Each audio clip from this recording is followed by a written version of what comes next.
Donc, bonjour tout le monde. On a décidé d'organiser cette rencontre sous un format webinaire où tout le monde, malheureusement, n'a pas forcément micro et caméra parce qu'on avait pas mal d'inscrits. Et donc, il y a un espace questions-réponses qui peut permettre des interactions. Et puis, euh, on peut néanmoins proposer individuellement à une personne ou une autre euh, de prendre la parole et d'être promu au statut de panéliste dans le système de Zoom. Donc voilà, c'est un petit peu une modalité particulière puisqu'on ne vous voit pas, on voit juste un chiffre qui grimpe un petit peu. Là, je vois 57 participants. Euh, donc voilà. Je vais peut-être commencer par me présenter très rapidement. Donc moi, je suis Léa Boiroy, chargée de mission au RNMA, Réseau national des maisons des associations. Euh, et donc,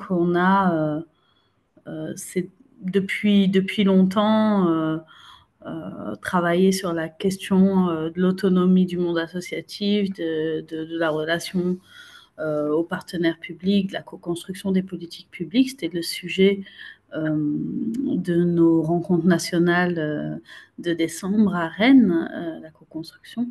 Et donc, voilà, dans une actualité où on voit que les libertés associatives sont quand même très attaquées, qu'il y a des menaces au niveau national et sur les territoires. Le RNMA et le collectif des associations citoyennes avec la coalition Liberté Associative euh, et, euh, et d'autres, et notamment le mouvement associatif. On a travaillé sur cette question-là, sur notamment les risques que faisait peser le contrat d'engagement réciproque euh, sur, euh, sur les libertés associatives. Donc voilà, nous sommes dit que ce serait vraiment intéressant, sachant on travaille avec le collectif des associations citoyennes sur ces sujets de longue date, de pouvoir proposer un petit peu un cycle de webinaires. Ce cycle de webinaires dont on est sur le premier épisode, c'est un cycle de webinaire qui s'appuie sur un travail collectif. L'ouvrage Quel monde associatif demain, qui avait été publié en 2021 et qui formalisait un petit peu un travail de réflexion et de prospective sur l'évolution du monde associatif et qui était structuré autour de scénarios d'affaiblissement et de scénarios de renforcement. Et donc, sur ce cycle de webinaire, on s'est proposé de prendre un temps avec le RNMA, le collectif des associations citoyennes, et puis des représentants, représentantes euh, de différentes associations qui sont aussi concernées par les thématiques dont on parle, pour pouvoir explorer les risques, les scénarios d'affaiblissement et pouvoir écrire collectivement des réponses face à ces constats et face à ces risques et donc d'écrire collectivement le scénario du renforcement de la vie associative. Alors cet épisode d'aujourd'hui il répond à une actualité vraiment très importante dans le monde associatif en ce moment, puisque c'est vraiment le premier épisode est dédié à la question de la réponse collective qu'on peut construire face aux attaques et aux menaces qui pèsent sur les libertés associatives. Et pour ça, on va avoir une discussion qui sera un peu portée par Jean-Baptiste Jobard du CAC, et puis avec une petite introduction et des témoignages de terrain de Élise de la CIMAD et de Karine du planning familial. Donc, je vous laisserai tous les trois vous présenter et puis prendre la main.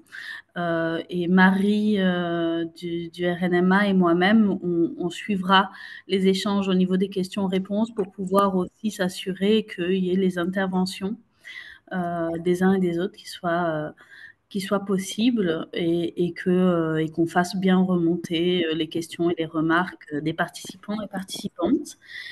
Donc voilà, Jean-Baptiste, est-ce que je te laisse la main du coup pour Oui, introduire? alors, je suis désolé, c'est des conditions super acrobatiques parce que j'ai eu un problème de connexion et du coup, j'essaye de voir comment je peux. Voilà. Mais je vais retourner mon téléphone, je ne vous verrai pas, je ne sais pas si vous me voyez. Nous, on te voit. D'accord, et vous m'entendez aussi, donc. Bon, Oui. excusez-moi pour ces aléas. Euh, Merci Léa pour cette introduction. Euh, L'idée, effectivement, alors j'arrive un petit peu en cours de route, je ne sais pas si tu as eu l'occasion de présenter le déroulé, mais l'idée, c'est de partir euh, d'une petite introduction. On va vous donner vraiment la parole d'un mot très très vite sur le chat, si ça fonctionne. Et puis ensuite, avoir un point de situation de où est-ce qu'on en est sur les libertés associatives en France en 2024. Et donc ça, c'est l'idée d'une intervention qui va durer 15 minutes, 20 minutes max, avant effectivement de laisser la parole pour voir la manière dont ça peut être illustré, cette manière d'appréhender cette question des libertés associatives par deux réseaux, par deux organisations nationales, le planning et puis la CIMAD. Le but étant ensuite de basculer sur un temps d'échange et de pouvoir tenter de répondre collectivement à la question que faire une fois qu'on aura établi un certain nombre de constats. Voilà. Donc, si ça vous va, on s'était dit avec Léa que comme ça, pour rentrer un peu en matière, dans la matière et puis pour s'échauffer un peu, on pouvait vous proposer de marquer le mot clé, le mot qui vous vient à l'esprit quand on vous dit liberté associative, là tout de suite, et de partager sur le chat pour voir un petit peu ce qui en sortait. Voilà, donc on vous propose de faire ça. Et puis, je vais commencer donc sur le point de situation globale. Voilà. Excusez-moi, en fait, du coup, les conditions sont un peu compliquées. Du coup, j'avais prévu un PowerPoint, mais je pense on va faire sans. Euh, L'idée, en fait, c'est de vous présenter donc la situation des libertés associatives à travers quatre questions très très simples. La première, c'est de quoi parle-t-on au juste quand on parle de liberté associative? La seconde, c'est répondre à la question comment en parle-t-on? La troisième, c'est de qui parle-t-on? Et enfin, la quatrième question, c'est pourquoi en parle-t-on? Et plus précisément, pourquoi en parle-t-on maintenant? Voilà. Donc, si on s'attarde un tout petit peu sur la réponse qu'on peut apporter à la première question, les libertés associatives, de quoi parle-t-on au juste? Peut-être trois éléments pour situer très très vite. J'entendais Léa qui en parlait à l'instant, mais c'est important quand même de dire que cette répression des libertés associatives dont on va parler, c'est une des composantes, donc une composante essentielle, mais une parmi d'autres du scénario de l'affaiblissement. Donc on va pouvoir explorer sur ce cycle de séminaire. Alors, scénario de l'affaiblissement, ça renvoie au travail qu'on a formalisé à travers un livre collectif sorti en mai 2021 aux éditions RS, que vous connaissez sûrement, ce livre, et qui est structuré assez simplement en deux parties, le scénario de l'affaiblissement et ensuite le scénario du renforcement. Ce qui semble intéressant, c'est de voir qu'à chaque composante du scénario de l'affaiblissement correspond l'antithèse, l'antidote, et à chaque fois, on peut renverser en fait la composante du scénario de l'affaiblissement pour construire le scénario du renforcement, et évidemment, c'est l'objectif qu'on peut essayer de poursuivre ensemble. En fait, donc pour vous dire, je pense que Léa a détaillé les autres composantes, instrumentalisation du monde associatif, managérialisation du monde associatif et puis marchandisation du monde associatif. On va voir ça dans les autres webinaires.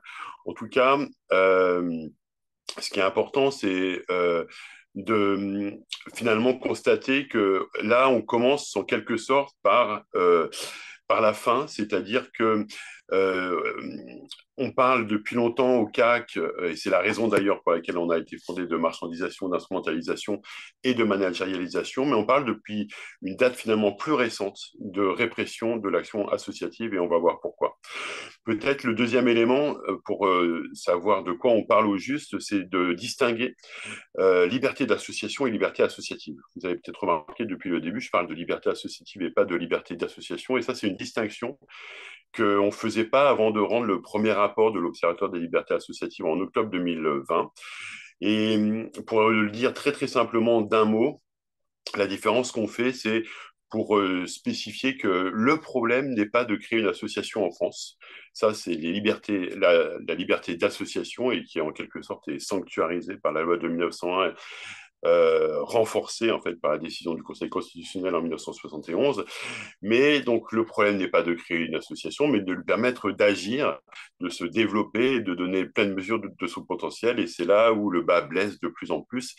Et c'est les libertés associatives. Donc c'est la différence entre pouvoir créer sans blanc-seing, sans autorisation préalable une association où il n'y a pas encore de véritable problème, mais la difficulté, c'est beaucoup plus de pouvoir la développer. Et c'est ça qu'on appelle liberté associative. Et c'est important parce que ça permet de désigner ces libertés associatives comme des libertés très imbriquées dans tout un système, dans tout un corpus de libertés fondamentales.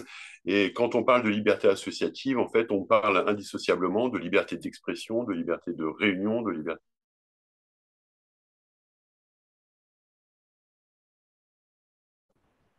de liberté publique et donc de droits fondamentaux qui constituent l'ossature de notre démocratie. Et c'est important, je pense, à avoir ça à l'esprit pour pas être enfermé dans ce qui pourrait autrement ressembler à une sorte d'approche qui pourrait être corporatiste de la défense des libertés associatives. En fait, on est sur la défense de droits fondamentaux qui dépasse très très largement la question qu'on peut se poser quand on regarde stricto sensu le seul statut des structures que l'on défend. Voilà.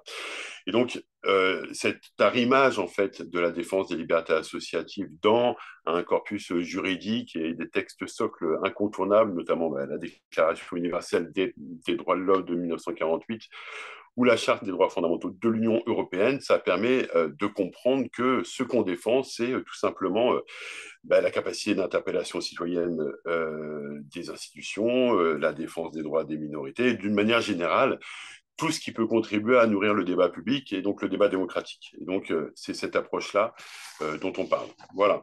Donc, ça, c'était pour avoir les principaux points de repère quand on parle de liberté associative. Maintenant, peut-être s'intéresser à la question comment on en parle. Alors, on en parle de trois manières. D'abord, on en parle à chaud, c'est-à-dire on en parle à partir du vécu d'un certain nombre d'acteurs associatifs, malheureusement de plus en plus nombreux, qui ont affaire avec un certain nombre d'entraves, d'empêchements, de marginalisation, etc. Et on y reviendra parce que à l'échelle individuelle, on commence à avoir des témoignages j'allais dire de conséquences biographiques, en tout cas de conséquences sur la vie d'un certain nombre de personnes qui commencent à être importantes. Donc ça, c'est la manière dont on en parle à travers des savoirs vécus, éprouvés, expérimentés. Et en même temps, on essaye de refroidir cet objet chaud. Et c'est la deuxième manière dont on en parle. On en parle en partant du chaud, mais aussi en essayant de refroidir ça, c'est-à-dire à travers tout un appareillage construit via l'Observatoire des libertés associatives, créé en 2019, qui a pour but, en fait, de prendre de la distance sur ce vécu, sur ces expériences et surtout de les objectiver. Voilà, et donc ça c'est extrêmement important parce que comment on en parle? On en parle maintenant à partir d'une méthodologie d'analyse qui a été en fait rigoureusement établie par le conseil scientifique de l'Observatoire et qui a permis alors non seulement de, en quelque sorte, déconfusionner cette problématique, mais surtout de l'objectiver, c'est-à-dire de procéder à tout un travail pour établir des liens de causalité entre des prises de position politiques et des entraves ou des sanctions. Voilà. Et donc, comment on en parle? On en parle avec des alliés. En premier lieu, du coup, des universitaires et des chercheurs, le conseil scientifique de l'Observatoire. Il y a un nombre croissant, en fait, d'universitaires qui s'intéressent à cette question. Et je m'arrête vraiment une seconde sur ce point, car ça a été déterminant pour permettre de bien en parler de cette question. Et, euh, et donc, c'est pas fini. On continue. Antonio Delfini, qui est un des universitaires avec qui on travaille au sein de l'Observatoire, est présent sur ce webinaire. Voilà. Il y a eu aussi une embauche récente de quelqu'un qui fait tout un travail qualitatif. Mais c'est absolument crucial, en fait, d'avoir pu avoir cette alliance avec des chercheurs. On en parle aussi avec d'autres types d'alliés, et notamment, on en dira sûrement un mot tout à l'heure pour répondre à la question que faire, mais on en parle de plus en plus avec des élus, avec un certain nombre d'élus, mais aussi évidemment avec des agents de collectivités territoriales ou de services déconcentrés, de collectivités publiques. Et puis, dernier mot peut-être, on en parle aussi de manière quand même croissante avec des syndicalistes, puisque il y a un certain nombre de parallèles à faire entre des atteintes aux libertés associatives et des atteintes à faire avec des libertés syndicales. Jean-Baptiste, Euh, oui, je vais me permettre de te couper juste pour faire remonter un petit peu quelques oui, questions-réponses qui d'accord. sont sorties. Donc, tu avais demandé un petit peu les mots qui Oui, ressortaient. Donc, il y a ficelé, euh, liberté d'expression, de critiquer les politiques publiques quand elles sont indignes, mal adaptées, dangereuses, sans pour autant voir ses financements publics menacés. Liberté d'être critique, d'être un contre-pouvoir ou de proposer des alternatives à ce que proposent les autorités. Euh, une, euh, une remarque qui avait été faite, qui était une demande sur, sur un document ou un outil pédagogique qui synthétiserait l'histoire un petit peu des libertés associatives. Donc moi j'ai dit que tu avais écrit un super livre qui s'appelle Une histoire des libertés associatives, mais éventuellement s'il existe également des documents un peu plus synthétiques. Et puis Guillaume qui nous fait savoir que le risque, c'est un danger plus ou moins probable, mais qu'il ne s'agit plus d'une probabilité, mais d'un fait. Par exemple, à Brest, une association qui se voit retirer la subvention dans le cadre de la loi sur le séparatisme. Voilà, donc en tout cas, pas tellement de questions, mais c'était juste des réponses à ta question en amont. mm. Et puis, je me permettrai de t'interrompre de temps en temps pour Oui, faire tout à remonter. fait. N'hésite pas. Et n'hésite pas parce que du coup, je ne vous vois pas. Donc voilà, s'il y a des interactions à mettre en place, n'hésite pas. Euh, c'est intéressant parce qu'on voit aussi que du coup, c'est un début de réponse à la question suivante qui est de qui parle-t-on quand on parle de liberté associative, c'est-à-dire qui est concerné. Et peut-être déjà dire que la question c'est qui en parle, qui est le on. Et j'ai évoqué les travaux donc de l'Observatoire des libertés associatives, mais j'ai pas encore dit que tout ça venait d'une coalition, la coalition liberté associative. On pourra évidemment mettre le site dans les références, et que la coalition a été créée en 2018-2019 avec une vingtaine d'organisations. Et je le dis parce que c'est important, la coalition se redéfinit un petit peu en ce moment, se reconfigure. Et donc, un des sujets, c'est notamment de voir comment chacun va pouvoir y contribuer. Et par exemple, la question de savoir comment le RNMA pourra demain contribuer à ce travail collectif. Mais on y viendra tout à l'heure. En tout cas, c'était pour préciser un petit peu qui en parlait. Et l'idée, c'est aussi évidemment de donner la parole aux premiers concernés, c'est-à-dire aux associations entravées, entre guillemets, Et quand on regarde un peu qui elles sont, ces associations empêchées, entravées, sanctionnées éventuellement, ben, on s'aperçoit, et ça c'est important parce que c'est vraiment ce qu'on a mis au jour dans les travaux du premier rapport de l'Observatoire, c'est un problème systémique, c'est-à-dire qu'on s'aperçoit que quel que soit le domaine dans lequel l'association œuvre, elle peut être concernée. Il y a des cas dans le domaine culturel, sportif, d'accès aux droits, de lutte contre les discriminations, dans le secteur social, dans le secteur du logement, de l'éducation populaire, de la solidarité internationale, de l'écologie, d'aide aux personnes étrangères. La liste est très longue, évidemment, et on voit bien que c'est un problème systémique, d'autant que à travers les cartographies qu'on peut faire, on voit que les provenances géographiques sont aussi extrêmement variées. Ça vient de partout, de toutes les régions. Et de tous les types de territoires, urbains, rural, périurbains, voilà. Voilà, donc peut-être juste une micro-parenthèse sur une question de vocabulaire que je pose là, mais on pourra évidemment y revenir parce que depuis le début, j'utilise des mots comme entraver, sanctionner, etc. Et donc, il y a toute une série aussi, enfin, il y a tout un champ lexical qui est intéressant à explorer, y compris pour rentrer un peu dans la subtilité de la graduation des attaques et de leur gravité, quoi. C'est-à-dire des associations entravées, réprimées, attaquées, disqualifiées, marginalisées, sanctionnées, empêchées. C'est pas exactement la même chose, les mêmes degrés donc de gravité. Donc, on pourra sûrement revenir sur ça. Voilà. Et du coup, une fois qu'on a répondu à la question qui sont les associations entre guillemets entravées, on peut se poser la question de qui sont les entraveurs. S'il y a des entravés, il y a des entraveurs. Et donc là aussi, il y a sûrement une question de vocabulaire qu'on pourrait creuser. Parce qu'on doit parler d'attaquants, d'assaillants, etc. Voilà, d'acteurs liberticides, je ne sais pas, mais en tout cas, ce qui est important, c'est que pour situer, en tout cas, les sources de ces attaques contre les libertés associatives que l'on constate, je pense que c'est utile d'avoir en tête trois grandes sources, trois grandes familles en fait d'assaillants, pour prendre ce mot-là. La première grande famille, c'est les autorités publiques, c'est les institutions, et c'est le champ d'observation privilégié de l'Observatoire des libertés associatives. C'est-à-dire, on a été voir de plus près comment est-ce qu'un certain nombre de collectivités publiques empêchaient des actions de différentes manières portées par les acteurs associatifs. Mais c'est une des familles seulement. Et il y en a une deuxième grande famille. Alors, je la mentionne là, on ne développera pas forcément beaucoup, je pense, aujourd'hui, parce que ça concerne beaucoup plutôt des grosses ONG, des grosses associations, mais il y a une autre grande famille d'entraveurs, c'est les multinationales. Et ça renvoie notamment à toute une série, toute une famille d'attaques, et notamment les procès Bayon, vous savez, les procès un peu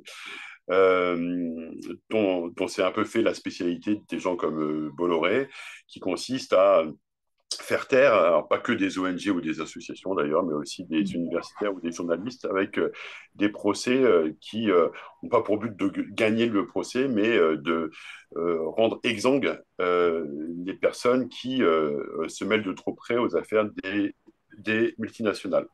Et la À ce dernière grande... sujet, Ouais.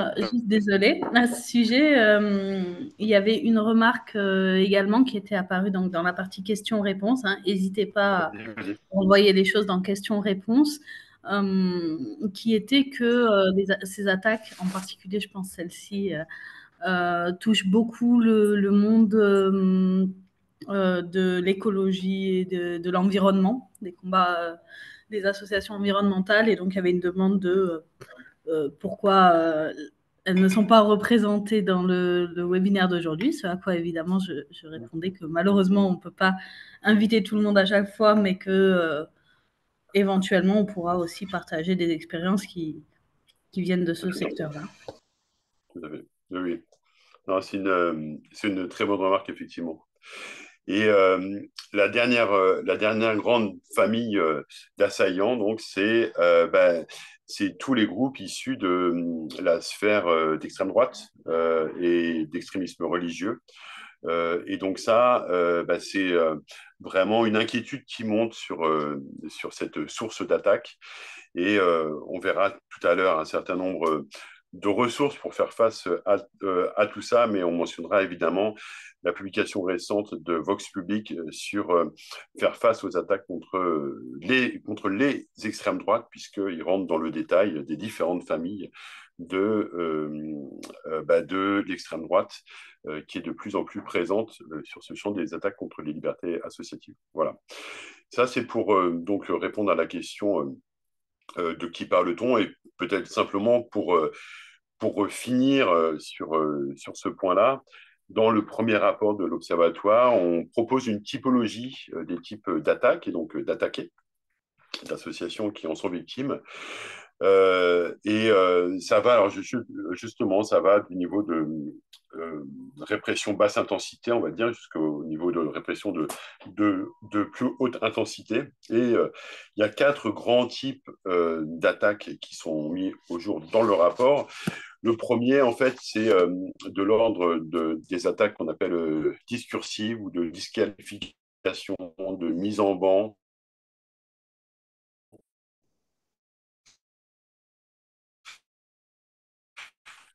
de mise au banc, invité dans des réunions de concertation, des attaques réputationnelles, des disqualifications publiques, etc., etc.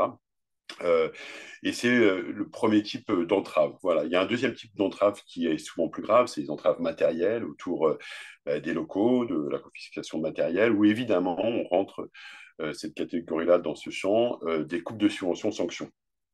Voilà, donc on pourra donner malheureusement pas mal d'exemples, mais l'exemple qu'on prend dans l'Observatoire, c'est un cas fameux qui date déjà de quelques années au niveau national avec le GENEPI et le ministère de la Justice, qui d'un coup a supprimé non seulement les subventions, mais aussi l'agrément de cette association qui, depuis 40 ans, permettait à des étudiants de donner des cours en milieu carcéral. Et le troisième type d'entrave, c'est les entraves judiciaires, donc tout ce qui est plainte, amende, procès, entrave administrative, etc., etc. Et enfin, le dernier niveau d'entrave, d'attaque, c'est les entraves policières qu'on constate plus particulièrement à certains endroits. Hein. On peut penser à Calais, à Bure, etc., avec un certain nombre de faits qu'on a constatés autour de perquisitions, d'arrestations, de garde à vue, de répression physique de l'action collective, y compris quand elle est pacifique, etc. Et donc, c'est cette typologie qu'on a proposée et qui fonctionne plutôt pas mal, en sachant que, comme toute typologie, elle a des limites. Alors, il y a au moins 3 limites à la typologie qu'on a proposée. La première, c'est qu'elle a été établie avant le contrat d'engagement républicain. Donc, il y a voilà, ce nouvel outil répressif, en fait, qui est venu s'ajouter. La deuxième limite, c'est évidemment que dans la réalité, tout est plus compliqué que sur une grille théorique. Et donc, il y a une hybridité, en fait, souvent de ces attaques. C'est-à-dire que les attaques mènent, par exemple, des atteintes réputationnelles avec des entraves matérielles ou des choses comme ça. Et puis, la dernière grosse limite, en fait, à laquelle on est confronté, c'est que, par définition, l'observatoire observe et observe ce qui est observable. Et donc, c'est très compliqué, en fait, d'arriver à rendre compte de quelque chose que l'on constate pourtant, qui est une conséquence très vicieuse, très pernicieuse et très sous les radars, en fait, de toutes ces attaques, qui est un processus d'autocensure des acteurs associatifs qui existe et que par définition, on a du mal à en rendre compte. Voilà. Mais on pourra peut-être parler tout à l'heure de, malgré tout, les manières d'avancer sur cette question-là qui est de plus en plus importante. Voilà. Mm. Je ne sais pas s'il y Là-dessus, a des questions aussi. il y a une remarque qui était que les différents types d'entraveurs sont parfois des alliés objectifs et qu'il y a des stratégies collectives qui rassemblent leurs forces, notamment sur la question environnementale. Par exemple, Vinci et l'État. Voilà. Tout à fait. Tout à fait. Oui, c'est une très bonne remarque. On peut aussi penser, par exemple, à la mise en place de la cellule Déméter, qui n'est rien d'autre que l'alliance entre donc la gendarmerie et finalement des forces qui sont liées à l'industrie agroalimentaire, donc à des multinationales. Voilà. Donc effectivement, c'est une très bonne remarque. Euh, peut-être aborder la dernière question. Après, de quoi parle-t-on au juste, comment en parle-t-on et de qui parle-t-on? La question pourquoi en parle-t-on, en tout cas pourquoi en parle-t-on maintenant? Voilà. Et donc ça me permet effectivement de dire un mot de, voilà, à mon avis, la nécessité d'avoir une profondeur de champ historique pour bien analyser ce phénomène. Et donc, effectivement, après avoir, après que l'Observatoire ait rendu un premier rapport, donc une photographie de la situation des libertés associatives, le premier rapport date d'octobre 2020. Il manquait quelque chose qui était de faire le film en fait qui explique la photo, c'est-à-dire de répondre à la question comment on en est arrivé là. Et en fait, en commençant à répondre à cette question, on s'aperçoit très vite qu'on ne peut pas bien répondre à la question si on ne remonte qu'à 1901 et la loi sur les associations de 1901, c'est-à-dire si on ne comprend pas que la loi de 1901 est elle-même le fruit d'un processus historique très long de plus d'un siècle qui explique, et c'est ce processus, et quand on se penche sur ce processus, qu'on comprend à quel point la loi de 1901 est ce que Ambroise Croizat a appelé un conquis social. C'est-à-dire qu'en fait, c'est une loi qui a été obtenue de haute lutte, à la fois dans la rue et dans le Parlement, puisqu'on peut se rappeler qu'il a fallu 20 ans à Waldeck-Rousseau, le père de la loi de 1901, et 33 tentatives projets de loi avant d'aboutir à cette loi en 1901. C'est important parce que ça permet de comprendre que finalement, les libertés associatives, ça va pas de soi, ça va pas de soi du tout. Et que quelque part, on a vécu, entre guillemets, sous un régime favorable depuis 1901, mais que cette dialectique entre liberté associative et régulation de ces libertés par des autorités publiques, eh ben, elle est assez compliquée et on le comprend bien quand on regarde ça dans le temps, et notamment quand on voit que au lendemain de la Révolution française, de manière assez contre-intuitive en fait, au moment où il y a une consécration de la citoyenneté, de la notion de citoyenneté, pour autant, en 1791, les libertés associatives sont purement et simplement proscrites par, en l'occurrence, la loi Le Chapelier, qui interdit les corporations, les associations, les regroupements. Et en fait, c'est important de se souvenir de ça parce que ça permet, notamment quand on lit des historiens ou des historiennes comme Michel Rio-Sarcé, de voir à quel point, en fait, le monde associatif doit son ADN à une période qui a été occultée, qui est la période qui va donc de l'après-révolution française à la révolution de 1848. Alors là, je vais essayer de pas faire trop long parce que si je m'embarque là-dedans, je peux tenir 2 heures. Mais en tout cas, c'est juste pour préciser que voilà, il faut, je pense, avoir ce retour en arrière aussi pour comprendre ce que le monde associatif doit dans son ADN à, au principe de solidarité et d'entraide qui ont permis de faire face à la situation sociale catastrophique décrite dans Les Misérables de Victor Hugo avant 1848, alors même que les associations n'étaient pas permises. Elles se sont développées de manière extrêmement foisonnante et de manière illégale. Et c'est important parce que quelque part, ça donne aussi un ressort assez combatif à ce que peut être l'action associative aujourd'hui quand elle se souvient de ce qu'elle doit à l'action associative d'hier. Voilà. Bon, mais je referme la parenthèse parce que j'ai peur d'être un petit peu long. Et puis, pour ceux qui ça intéresse, effectivement, il y a ce livre paru aux éditions Charles-Léopold Meyer. Voilà. En tout cas, pour juste donner deux, trois éléments de l'histoire plus récente, je disais tout à l'heure que pour le CAC, pour le collectif des associations citoyennes, ce thème de la répression des libertés associatives était apparu finalement assez récemment dans notre histoire. Et effectivement, je pense qu'il y a différents points de bascule qu'on peut identifier. Le point de bascule, vraiment, enfin là où vraiment on est, à mon avis, on a basculé, on a changé d'air, c'est 24 août 2021 et la loi censée conforter le respect des principes de la République, dont on pourra peut-être dire un mot un peu plus long tout à l'heure. Mais avant ça, voilà, il y a toute une série de dates qui comptent, je pense, beaucoup en fait pour comprendre pourquoi est-ce qu'on parle de ça aujourd'hui. Voilà, 2017 par exemple, avec un certain nombre de signaux faibles qui remontent à ce moment-là et qui nous font penser pour la première fois à la nécessité de documenter ces questions-là.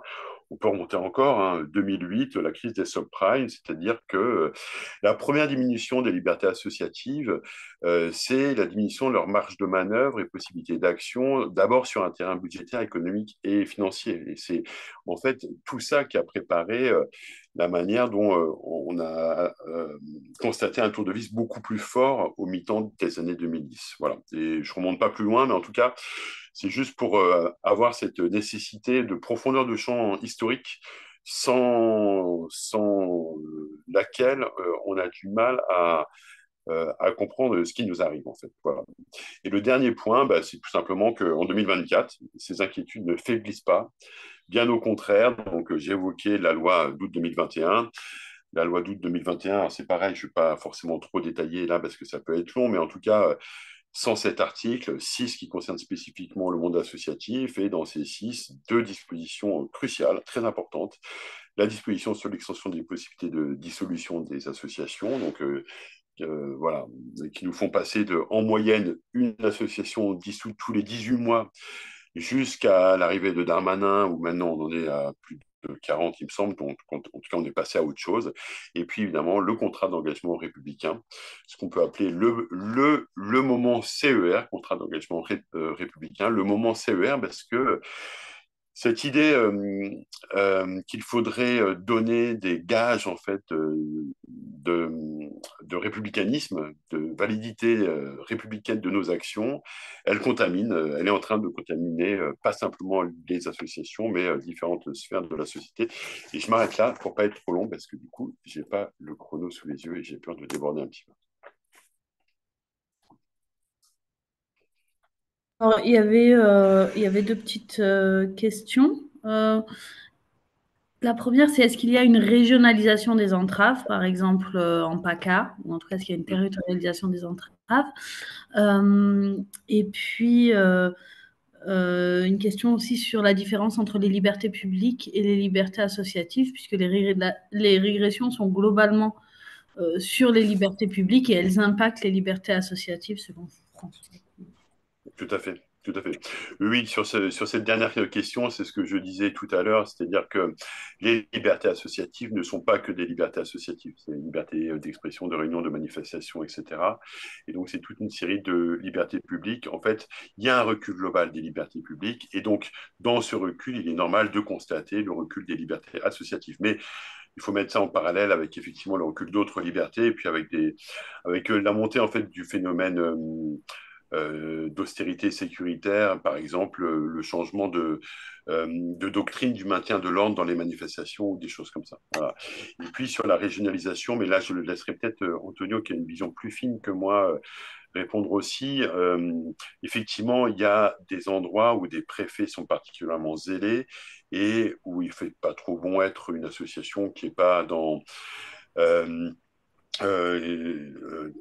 voilà, qui est vue comme possiblement, j'allais dire, séditieuse par les pouvoirs en place, et donc en PACA, en Haute-Vienne, dans le Nord, etc., on constate que il y a certains préfets qui font du zèle à tel point que, et ça fait partie des pistes dont on pourra discuter tout à l'heure pour répondre à la question que faire, on se demande si ça ne vaudrait pas le coup d'avoir chaque année maintenant une remise de prix du préfet le plus, comment dirais-je, le moins enclin, on va dire, à défendre les libertés associatives. Vous avez de type, enfin, voilà, ce type d'opération symbolique qui permettrait de mettre en lumière un peu le phénomène. Ouais. Également une petite remarque sur le fait que les associations sont pénalisables si un adhérent dérape. Voilà. Et du coup, juste pour redire la mode du fonctionnement, en effet, continuez à envoyer vos remarques, questions, etc. dans l'espace questions-réponses. Et l'espace chat-discussion, c'est un espace où, pour le moment, on a remis beaucoup des ressources dont on a pu parler, comme le lien vers la production de Vox Public sur anticiper et oui, des raps entre guillemets. tout à fait. Euh, donc voilà, le lien vers le livre de Jean-Baptiste, etc. Ça, c'est ce qu'on va mettre plutôt dans l'espace discussion et continuer du coup à poser vos questions dans l'espace questions-réponses. En tout cas, du coup, Jean-Baptiste, je pense que sur cette partie introductive, c'était très, très riche déjà. Est-ce que, est-ce qu'on passe du coup l'intervention de Karine et d'Élise, euh, partager un peu leur expérience?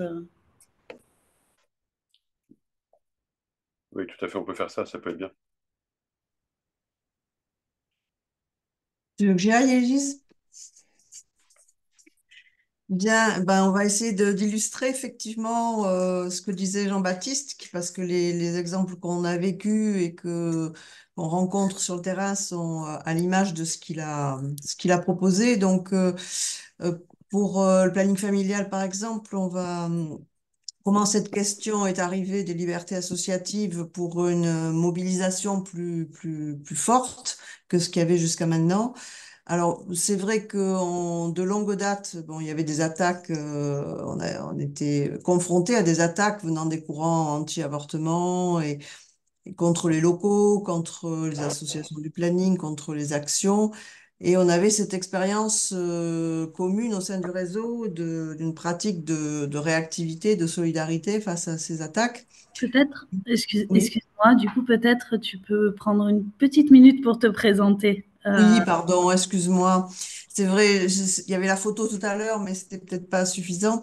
Donc moi, je suis coprésidente de la Fédération Occitanie, donc je suis en Occitanie. J'ai été un certain temps présidente nationale et je participe à un groupe de travail qui s'appelle, on appelle ça des feuilles de route chez nous, qui s'appelle la feuille de route Liberté associative, et donc je vais vous expliquer plus longuement. Voilà. Donc effectivement, ces dernières années, ce que notait Jean-Baptiste, et c'est vraiment quelque chose qu'on a pu constater, c'est qu'il y a des atteintes à la liberté qui sont d'une autre nature que ce qu'on pouvait connaître traditionnellement et qui sont plus difficiles à combattre parce qu'elles sont beaucoup plus vicieuses et insidieuses.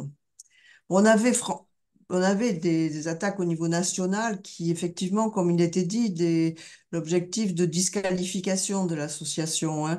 Il y avait des critiques sur les positions, des pressions sur les violences financières, des menaces juridiques de porter plainte contre nous, en particulier autour des questions de laïcité. Et par exemple, en 2019, on a eu des menaces venant du gouvernement, en particulier de Marlène Schiappa, de désubventionner le planning familial. Donc, elle a annoncé ça sur les réseaux sociaux parce que le planning avait pris position pour dénoncer des baisses de subventions des établissements d'information à un moment où on constatait les besoins au niveau de la population. On a eu des pressions au niveau des orientations lors du congrès du planning, des critiques de nos positions, disant que si on prenait telle ou telle position, on ne pourrait pas continuer à être financé. Et plus récemment, la ministre des Droits des Femmes, Aurore Bergé, qui a annoncé que si les associations féministes n'avaient pas eu un discours clair après le 7 octobre, elles verraient leur désubventionnement, carrément.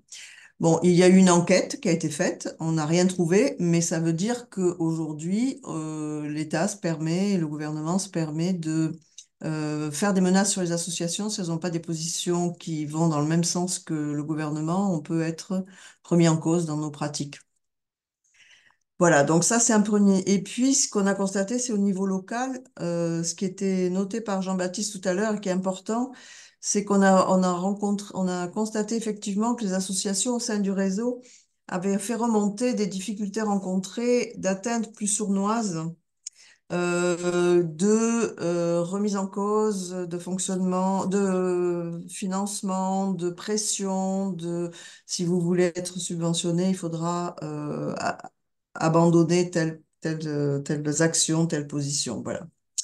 Donc du coup, en tant que réseau, on s'est dit, on peut pas rester seul. Ça prend quand même une tournure trop importante pour que on reste sur la stratégie habituelle qui était de gérer en interne au réseau. Donc en 2021, on s'est rapproché du collectif des associations citoyennes et puis de l'Observatoire des libertés associative et on s'est impliqué dans le rapport fait par la coalition sur la citoyenneté menacée.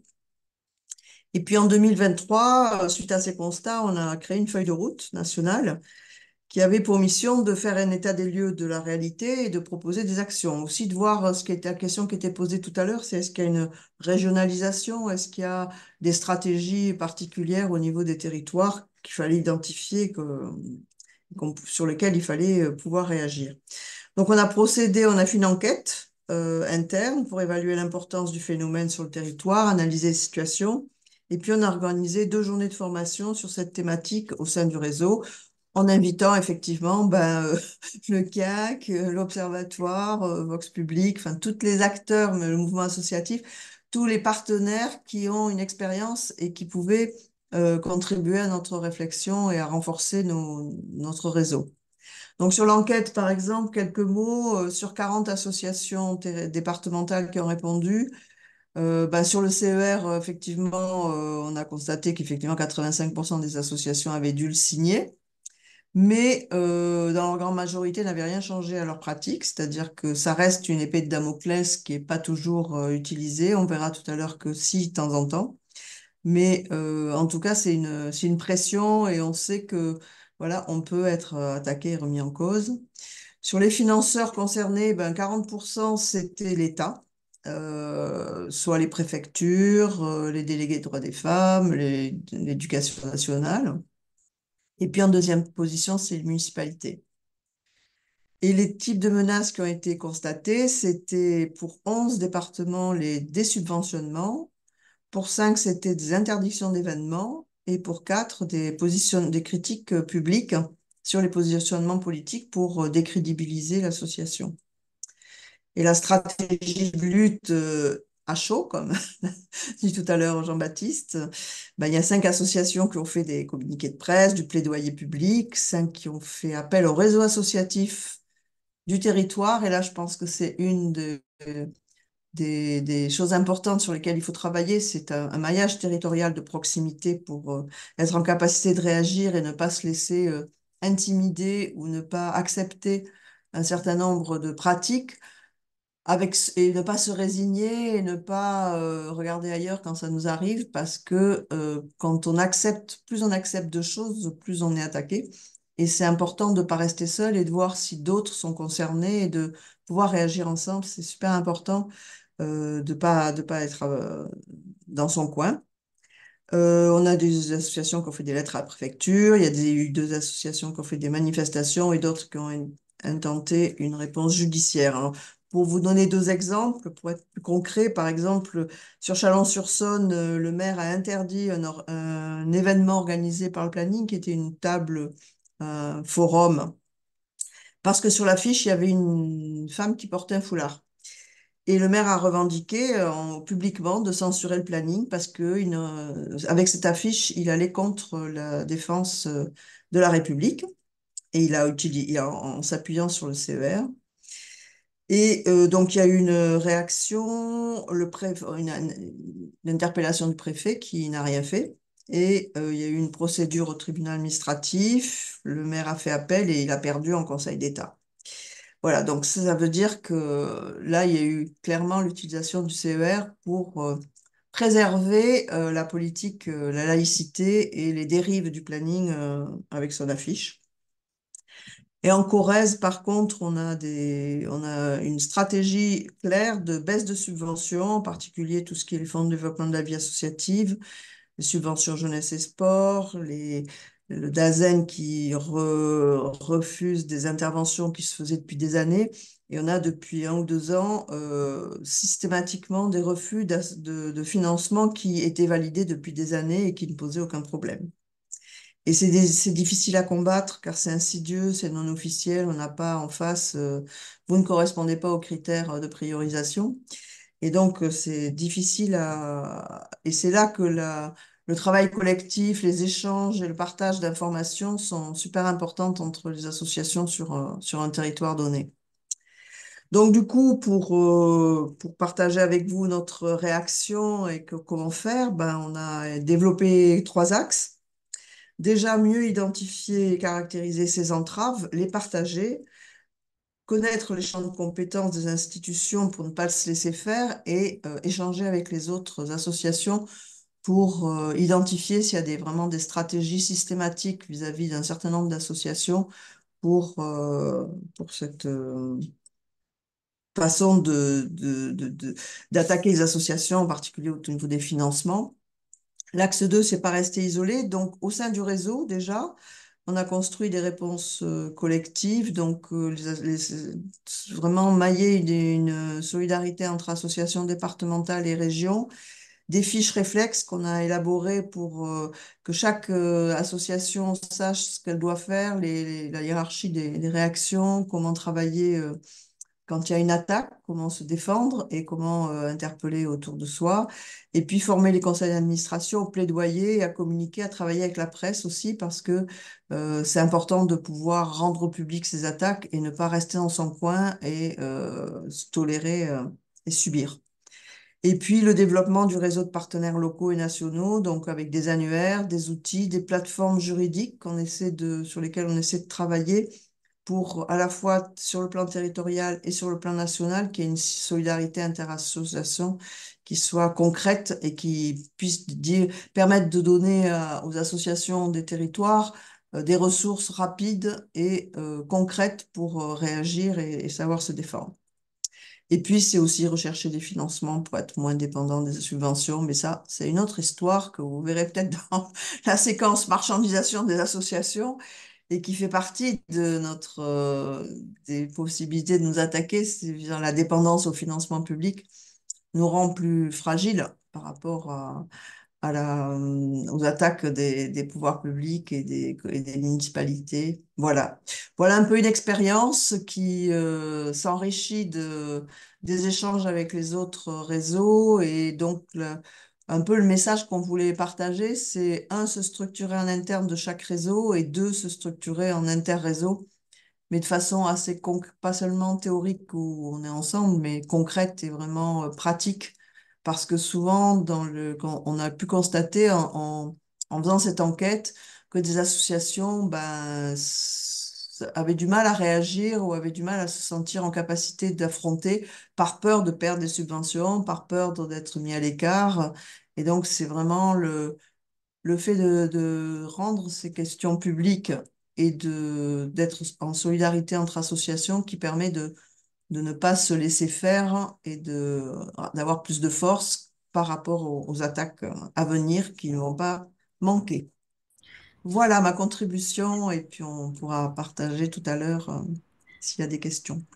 Ben, merci beaucoup, Karine. Quelques questions qui sont ressorties. C'est donc Pascal qui disait que le témoignage fait écho aux postures de nouveaux élus qui disent plus souvent je et de moins en moins nous et qui Ouais. pensent avoir la vérité à eux seuls et favorisent pas forcément le travail interacteur au niveau local. Et puis il y avait une question de Stéphane Viro qui disait Oui, est-il possible d'avoir sûr. connaissance des fiches réflexes parce que c'est un boulot super intéressant dont on pourrait se saisir. Et Sophie qui disait comment on peut expliquer la lente érosion des relations entre l'État et les associations, alors que les associations font le boulot que l'État ne fait Ouais. pas. Juste mon point de vue, après tout le monde pourra réagir, Élise et puis Jean-Baptiste, mais ce qu'on peut constater, c'est que l'État de nous prendre d'une position de partenaire et de s'appuyer sur les connaissances qu'avaient les associations d'un territoire pour proposer des projets, on devient prestataire de ces prestataires et on nous explique que ce soit les collectivités, les conseils régionaux, les municipalités ou l'État, que voilà, ils ont décidé que on allait faire, ils veulent développer tel projet et ils prennent les associations et ils les mettent en concurrence pour être prestataires de services. Et ça ça fragilise, d'abord, ça rend beaucoup moins efficace parce que les associations connaissent le terrain et sont plus à même de proposer des choses qui correspondent aux besoins des populations. Et ça rejoint ce qui était dit par Pascal, je crois, sur les nouveaux élus ou sur cette conception de finalement, on est des outils au service d'eux et on n'est plus des gens qui proposons, qui avons du savoir-faire, de la connaissance de terrain et qui pouvons contribuer à l'élaboration. On ne nous consulte plus pour élaborer les projets. Là, on a eu par exemple récemment un exemple, notre conseil régional qui décide que, il va changer en quelques mois de stratégie, travailler sur des entretiens individuels et pas sur du collectif, travailler sur la santé mentale et plus sur la santé globale sans concertation et sans avoir évalué avec les acteurs de terrain sur l'opportunité, est-ce que c'était intéressant, est-ce que c'était ça les besoins, etc. Donc du coup, c'est effectivement des élus qui pensent qu'ils savent tout, c'est eux qui savent et ils nous utilisent pour faire le taf et puis sans nous demander notre avis. Et c'est au niveau du résultat des projets, c'est négatif et au niveau de la considération et du rapport, ça nous met vraiment en concurrence entre associations et en prestations et pas en contribution de réflexion. Et ça, c'est une perte de qualité de notre travail et une perte d'efficacité pour les personnes pour qui à qui les actions sont dédiées. Merci Bien sûr, on pourra partager les outils. Eh ben, on est très preneur des outils. Et Jean-Baptiste envoyait un message. Quand on est prestataire, c'est plus difficile d'être protestataire. Oui, Voilà. exactement ça. Donc, merci beaucoup, Karine.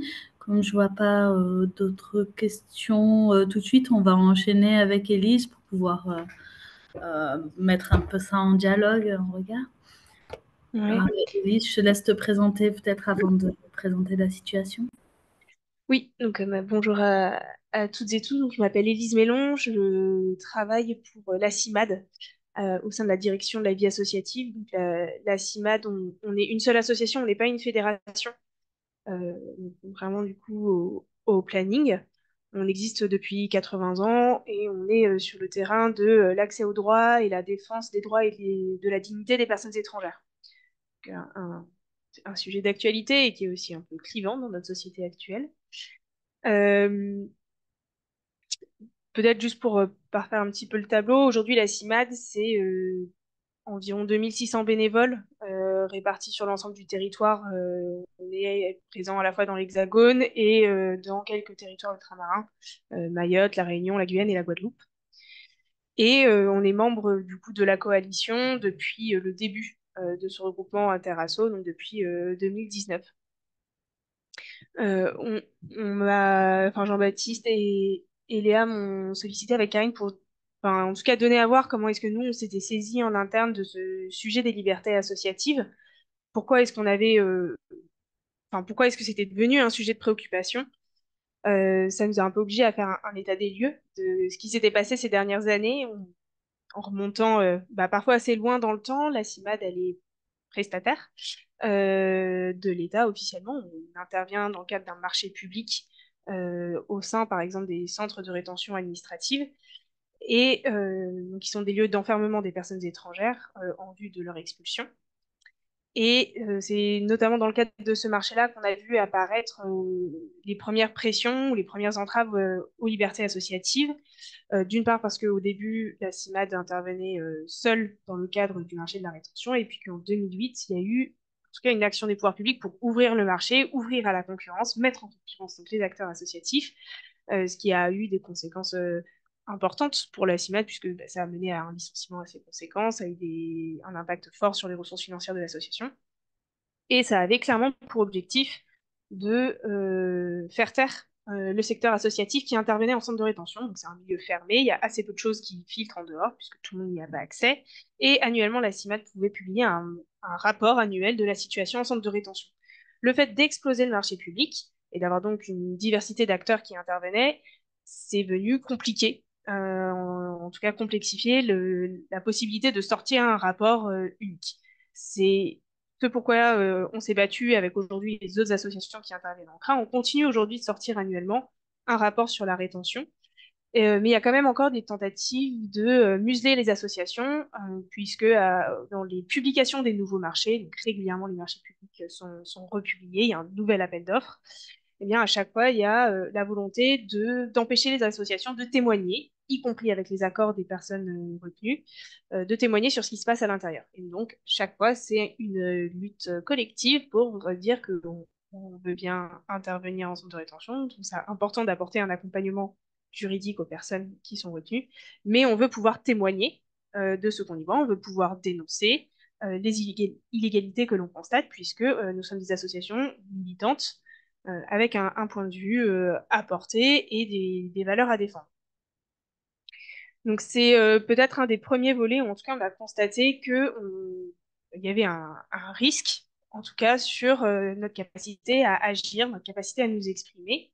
Et puis est venu s'ajouter à tout cela la question de la criminalisation des militantes et des militants aux frontières, notamment. Le fait d'accuser les militants d'être des passeurs, de faire franchir les frontières, d'enclencher des procédures judiciaires à leur encontre qui pouvaient être extrêmement lourdes. Et puis, on a commencé aussi à avoir des non-renouvellements un peu soudains de subventions, notamment au niveau des régions, quand la couleur politique de la région changeait, donc avec des pertes de subventions assez conséquentes, et puis qui restaient inexpliquées. C'est-à-dire que malgré des courriers, malgré des demandes d'explications, de temps d'échange, c'était silence radio de l'autre côté. Euh, et donc ça a commencé, voilà, c'était un peu épars, et on n'avait pas forcément centralisé tout ça. Et puis, c'est rajouté là-dessus toutes les menaces et agressions de l'extrême droite, des coordonnées de nos militants et militantes qui se retrouvaient dans les fichiers de Français de souche, des bénévoles qui pouvaient être pris en photo par des extrémistes dans le cadre de manifestations, des agressions au sortir de réunions intersyndicales et associatives, etc., des blocages de nos locaux. Et donc, la conscientisation, elle est surtout venue à un moment donné de quelques salariés qui étaient en position d'accompagner les bénévoles, de travailler avec eux au quotidien, et qui, venant de régions différentes, ont fait remonter le besoin d'être accompagnés. Et qu'il y ait une réflexion au niveau national sur qu'est-ce qu'on fait quand on a des menaces, des intimidations, euh, dans le cadre de notre engagement, comment est-ce qu'on accompagne le mouvement et les militants et les militantes là-dedans? Que fait l'association pour protéger et ou accompagner ses membres? Donc, on est parti, en fait, nous, d'abord de la question de dépression de l'extrême droite. On a produit notamment une fiche réflexe avec un process de comment est-ce qu'on fait face à des violences ou des intimidations, c'est quoi les processus internes, qui est-ce qu'on contacte, comment est-ce qu'on gère les médias, le dépôt de plainte, l'information en interne, etc. Et à peu près dans le même calendrier a commencé à surgir le projet de loi séparatisme et tous les débats à l'Assemblée nationale autour du contrat d'engagement républicain et des libertés associatives. Et c'est à ce moment-là qu'on a pu commencer aussi à politiser le sujet, c'est-à-dire en faire un enjeu, enfin, en tout cas, avoir envie de construire une parole politique sur la question, avec du coup le besoin d'accompagner le mouvement, salarié comme bénévole, à prendre conscience de ce qui était en train de se passer au niveau de la société, au niveau de ce projet de loi, prendre conscience aussi que nous serions impactés, on subirait les conséquences de ce projet de loi en tant que CIMAD, parce que on est une association qui est ancienne, qui a un réseau assez important parmi les parlementaires, etc. Donc il y avait aussi un peu l'idée que en fait on n'était pas ciblé et dans les faits, dans les discours sur le projet de loi séparatisme, c'était pas les associations de défense des droits qui étaient ciblées et donc on ne serait pas concerné. Donc il a fallu mener un travail de conscientisation pour se dire en fait s'il y a un risque qui pèse également sur la CIMAD et donc il faut qu'on pense en amont comment est-ce qu'on va réagir et comment on va se saisir de ce sujet-là. C'est passé par un décryptage, pas mal de temps de décryptage et d'auto-formation et de formation sur le contenu de la loi séparatisme, pour montrer en quoi elle allait pouvoir affecter la CIMAD et nos partenaires dans nos actions. C'est passé aussi par la production d'outils à destination du mouvement. On a pu créer une foire aux questions sur le contrat d'engagement républicain pour le mouvement bénévole, rappelant la position de la CIMAD, expliquant où est-ce qu'on trouvait les documents, comment est-ce que ça se passait quand on nous demandait de signer le contrat d'engagement républicain, et qu'est-ce qui se passait si on nous demandait en plus une charte de la laïcité ou je ne sais quoi. Donc, essayer en tout cas d'anticiper aussi les questions du mouvement. Et puis de maintenir une veille et de maintenir une présence dans les réseaux interassociatifs. Et le travail mené par la coalition a été extrêmement précieux. C'est pas le seul. La Ligue des droits de l'homme a aussi porté énormément d'initiatives interasso pour à la fois partager des informations et des ressources. En fait, on a quand même été pris dans un emballement du temps. C'est-à-dire qu'on pensait avoir un peu de temps collectivement, y compris au sein de la coalition, pour penser les libertés associatives et la mise en marche, la mise en ordre de bataille du mouvement associatif. Et en fait, le projet de loi séparatisme, il est venu quand même percuter le calendrier qu'on avait très très bien pensé dans notre tête. Et tout le monde s'est retrouvé un petit peu à cavaler. En tout cas, moi, c'est l'impression que j'en ai eue. Après l'actualité, après ce projet de loi, après les préfets qui se l'étaient approprié et l'interprétaient de manière plus ou moins divergente. Et donc, il y a eu plusieurs espaces interassociatifs, et donc avec un besoin de suivre, et en tout cas une envie de suivre ce qui pouvait se passer dans les différents espaces. Les objectifs, c'était de pouvoir à la fois, évidemment, comprendre ce qui nous arrivait et ce qui arrivait aussi aux associations partenaires. Parce que on avait besoin aussi de pouvoir se dire qu'on serait en capacité de soutenir des associations qui pouvaient être ciblées. Euh, Ça se fait principalement, alors ça peut, en tout cas, nous, la manière dont on le fait, c'est par des messages de soutien quand on sait qu'il y a eu une attaque et de quand il y a une entrave, en tout cas quand il y a des recours judiciaires qui sont déposés, de se joindre aux interventions volontaires interassociatives, c'est-à-dire plusieurs associations qui vont se regrouper pour déposer au tribunal un document expliquant pourquoi nous, en tant qu'association, nous sommes concernés par une procédure judiciaire en cours et pourquoi nous ne sommes pas d'accord avec généralement la position de la préfecture. Pour résumer à gros traits. Et donc il y avait cet enjeu-là, comprendre ce qui nous arrive et comprendre comment on pouvait à la fois soutenir et faire remonter en interne. Établir des process aussi, puisqu'on ouvrait un nouveau sujet en interne en se disant en fait il va falloir qu'on travaille sur les libertés associatives, ça veut dire qu'il faut pouvoir dégager des ressources en temps, des ressources humaines, peut-être des ressources financières. Donc on avait besoin de prendre ce temps de poser à plat tous ces enjeux-là. Et puis besoin d'accompagner aussi les personnes qui sont chargées de porter la parole de la CIMAD, de pouvoir les outiller pour que on construise en fait collectivement une parole politique commune sur la question des libertés associatives. Aujourd'hui, on est encore en train de faire ce travail-là, mais on commence à avoir un positionnement qui est partagé en interne. On commence à avoir des process internes et des personnes ressources qui sont identifiées. On commence à avoir un soutien, en tout cas effectif, à des associations partenaires avec lesquelles on a pu travailler. Et on a une participation, en tout cas on participe au travail commun avec la coalition, notamment sur les enjeux de formation, auto-formation des libertés, sur les libertés associatives. Et je le dis, c'est pas pour se jeter des fleurs.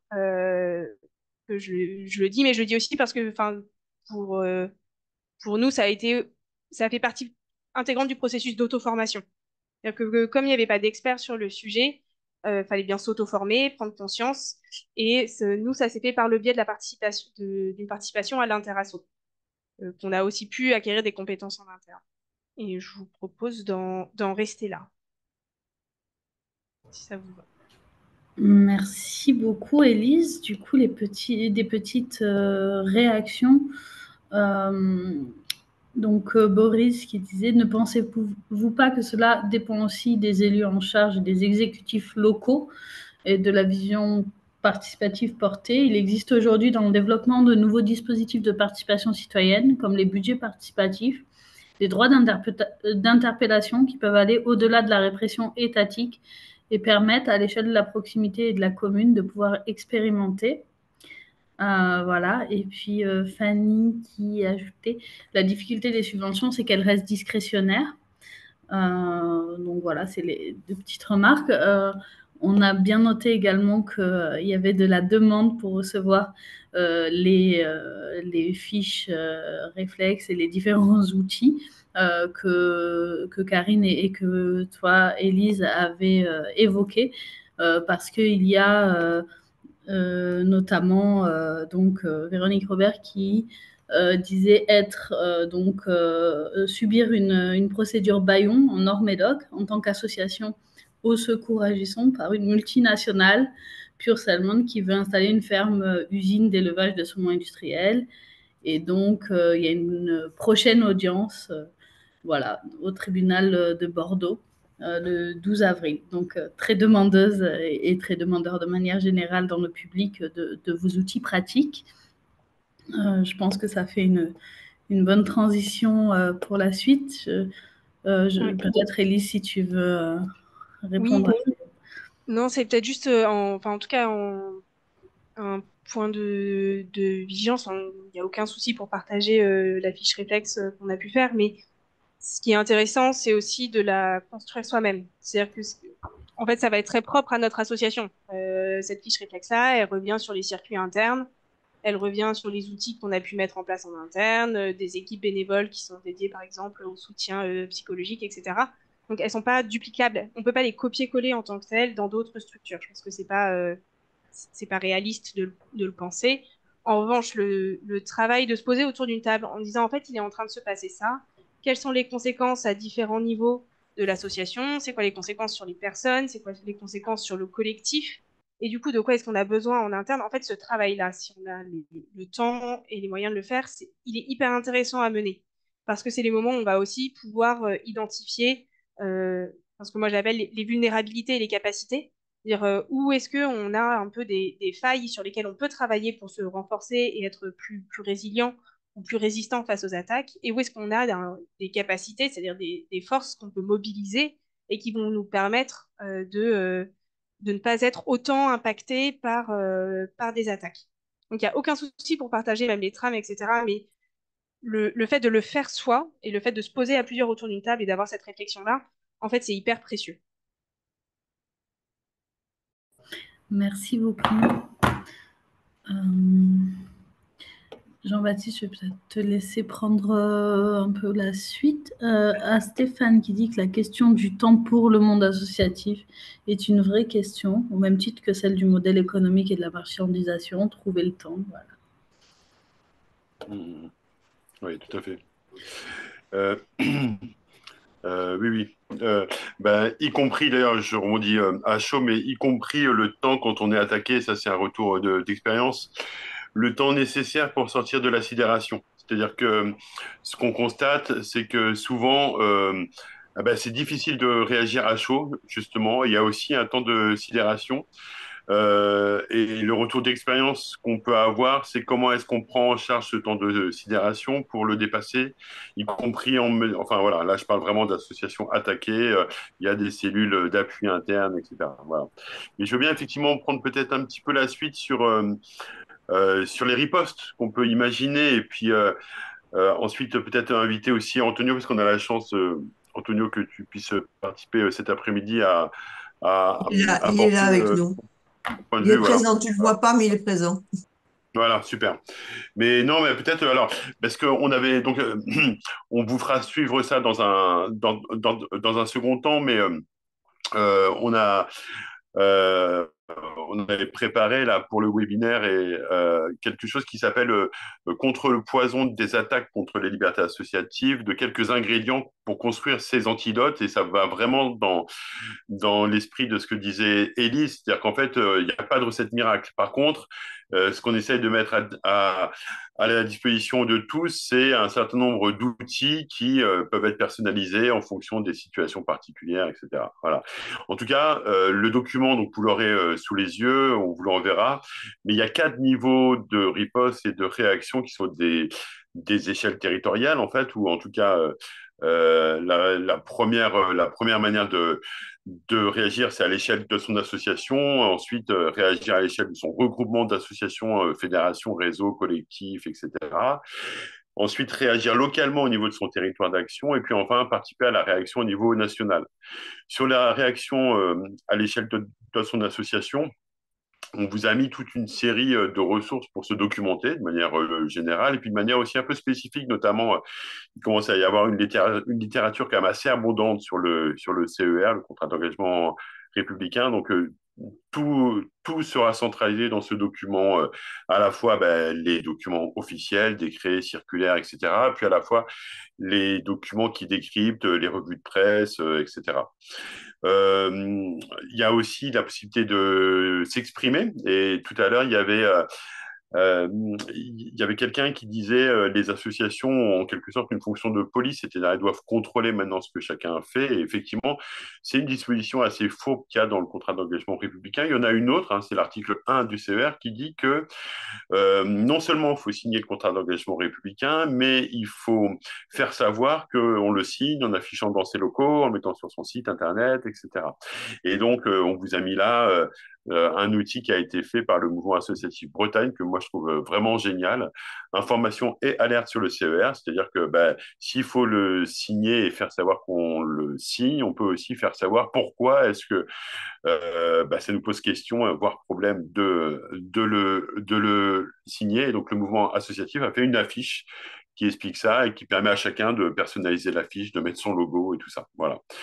Et puis, alors ça, Tonio en parlera plus que moi sûrement, mais on a mis aussi les modalités de remontée d'informations quand il y a une attaque. Enfin, quand il y a une entrave manifeste, comment est-ce qu'on saisit finalement l'observatoire en sachant qu'il y a deux manières de faire remonter l'info, quand c'est une attaque, on va dire, classique, mais aussi quand c'est une attaque un peu spécifique sur le contrat d'engagement républicain, parce qu'on pourra peut-être développé tout à l'heure, mais le contrat d'engagement républicain, finalement, il est assez peu mobilisé en bonne et due forme. Il sert souvent d'outils d'intimidation ou de menaces, mais les actions en fait, de sanctions qui utilisent jusqu'au bout, en fait, la procédure de contrat d'engagement républicain sont assez peu nombreuses.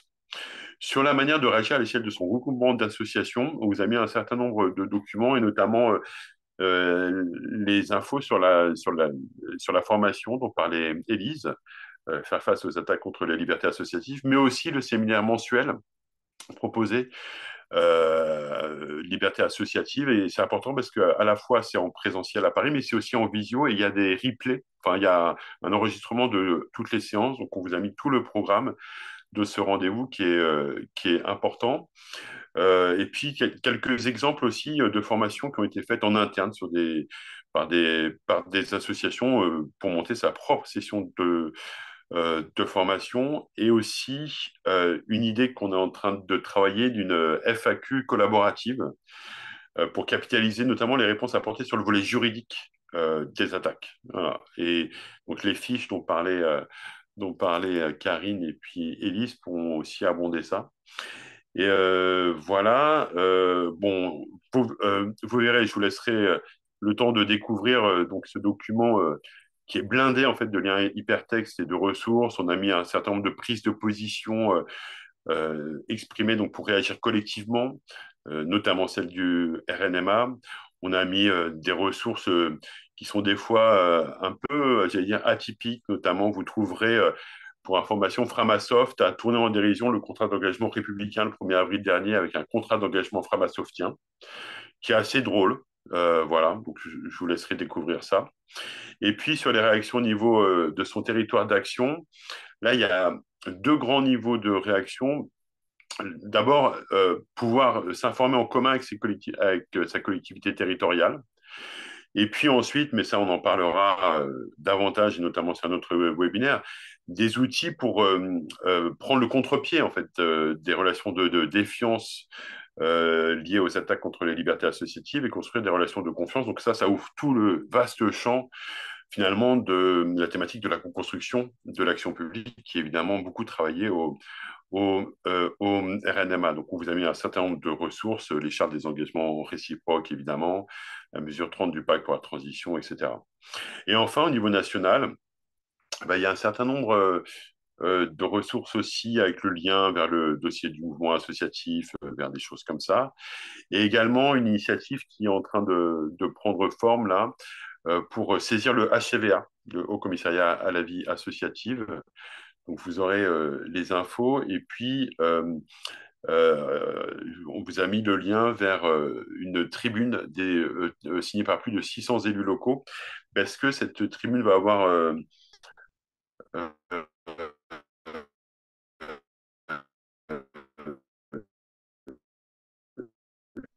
Alors, il semblerait que... prolongation et donc et enfin dernier point sur finalement la riposte sur le front juridique. On vous a mis un certain nombre d'éléments sur les affaires en cours, puisque le contrat d'engagement républicain s'écrit beaucoup par la jurisprudence, et on vous mettra un certain nombre de ressources produites au fur et à mesure du temps, et notamment une ressource sur laquelle on travaille là pour être intervenant volontaire, c'est-à-dire participer à un certain nombre de procès pour en faire des moments politiques. Ça a été le cas, vous savez, sur l'affaire Alternativa Poitiers. Et ça compte beaucoup parce que ça permet aussi d'avoir un peu prise sur finalement ce qui se joue au niveau des libertés associatives et du contrat d'engagement républicain en attendant son abrogation, parce que ça reste quand même la visée politique qui est revendiquée par le mouvement associatif et par énormément d'acteurs et sur laquelle voilà. Je vois que les choses s'affichent à l'écran, donc c'est parfait. Et donc voilà, ça c'est un document, voilà, c'est plein d'ingrédients pour construire ces antidotes. Et donc c'est un document itératif qui est amené à évoluer, y compris avec ce que chacun pourra amener. Voilà, je m'arrête là et peut-être je peux te laisser la parole, Antonio, si tu veux compléter. Merci. Ouais, peut-être pour quelques mots de complément sur qu'est-ce qui est possible de mettre en place, quels sont les ripostes qui sont possibles d'élaborer. Juste en introduction, moi je voulais soulever, donc j'étais complètement raccord avec ce qui a été présenté, soulever le fait qu'il y a eu un rapport sénatorial là, qui est sorti euh, la semaine dernière et donc un rapport d'évaluation de cette loi séparatiste dans lequel est arrivé le contrat d'engagement républicain et notamment les mesures de dissolution.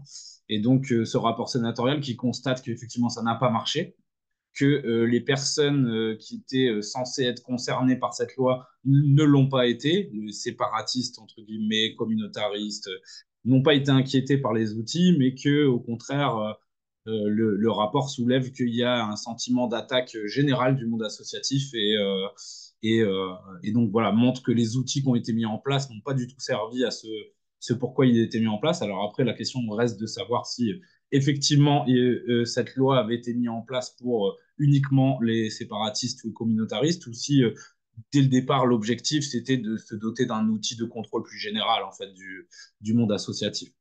Mais donc peut-être oui pour quelques outils peut-être d'autodéfense qu'on essaye de proposer avec l'Observatoire des libertés associatives. Donc pour me présenter moi, je travaille à l'Observatoire depuis 2020 presque. J'ai beaucoup été sur le volet plutôt recherche et donc j'ai participé à l'écriture et au travail d'enquête des différents rapports qui ont été publiés par l'Observatoire. Et puis là depuis septembre, on veut insister plus sur la capacité de réponse de l'observatoire, d'autodéfense, et donc pouvoir être plus présent aux côtés des associations qui sont directement impactées pour leur proposer des outils, des solutions pour faire face à ces attaques quand elles les rencontrent. Et donc moi, mon rôle actuellement, c'est de pouvoir, dans un premier temps, accompagner ces associations, c'est-à-dire recevoir en fait les sollicitations qui nous sont envoyées, écouter les associations. Ça, c'est aussi quelque chose déjà, dans un premier temps, ça peut paraître très simple, mais d'avoir quelqu'un qui puisse entendre tout ce qui s'est passé, prendre le temps de bien comprendre, c'est quelque chose d'assez important. De pouvoir organiser, donc moi j'organise des réunions avec les associations pour essayer d'élaborer des processus de défense en commun. Je peux intervenir publiquement quand je le fais par exemple à Brest, ça a été mentionné là dans les questions-réponses. cette semaine à Brest une réunion publique justement à l'initiative des associations qui ont été entravées sur le territoire par la préfecture. Et donc, on vient présenter l'observatoire et nos différents outils. Et puis essayer de mettre en commun en fait les différents réseaux. On propose aussi un accompagnement qui est juridique avec des avocates notamment qui sont spécialistes sur ces questions-là. Et donc nous, on travaille sur le précontentieux en fait, de pouvoir d'abord construire un dossier le plus en détail possible, recueillir tous les documents, accompagner les associations pour avoir un dossier le plus complet possible qui puisse après être donné à une avocate pour une défense juridique. Et on veut être de plus en plus présent sur ce dont mentionnait Jean-Baptiste, là, la question des interventions volontaires lorsque les procès, en fait, ont un enjeu national au-delà de l'impact sur les associations locales. On travaille aussi sur la publicisation de ces actions. Alors, ce n'est pas toujours le cas. Il y a souvent des assos qui ne veulent pas trop qu'on entende parler de leur situation. On risque de se retrouver dans des complications encore un peu plus grandes. Mais en tout cas, quand la volonté de l'association, c'est de mettre sur la place publique son problème, on peut participer via nos outils à nous de publicisation et via des relais avec des médias partenaires, on va dire. Donc ça, c'est des outils d'autodéfense. Et puis après, on essaye de construire aussi des outils de contre-attaque. Donc, on en a parlé, il y a des formations qui sont délivrées, la dernière, les 7 et 8 mars, sur le plateau de Millevaches ou dans la Creuse, où il y a aussi plusieurs associations qui ont été impactées par le contrat d'engagement républicain. Et donc là, il y a des formations directement au plus près en fait, des réalités locales qui ont été, la formation a été proposée.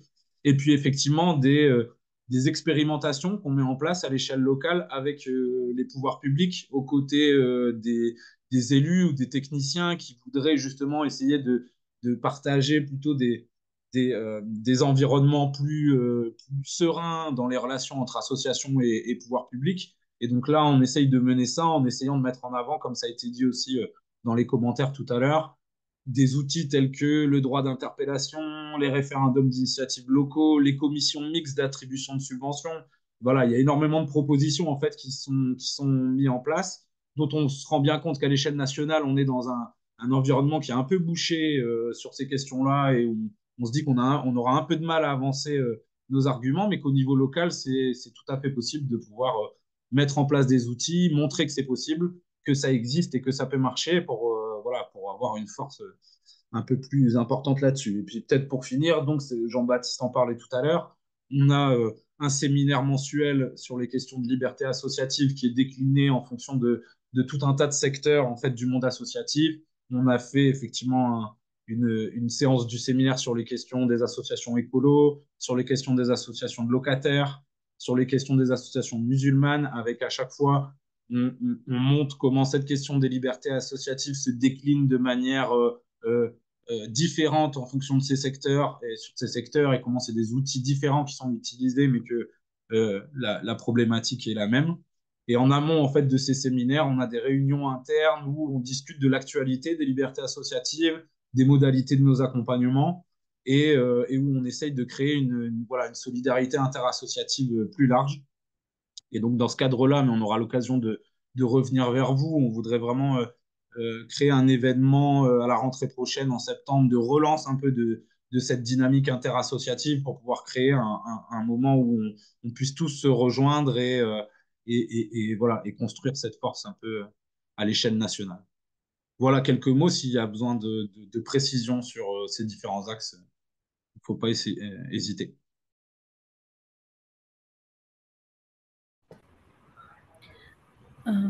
Merci beaucoup. Pour le moment, je ne vois pas de questions en particulier.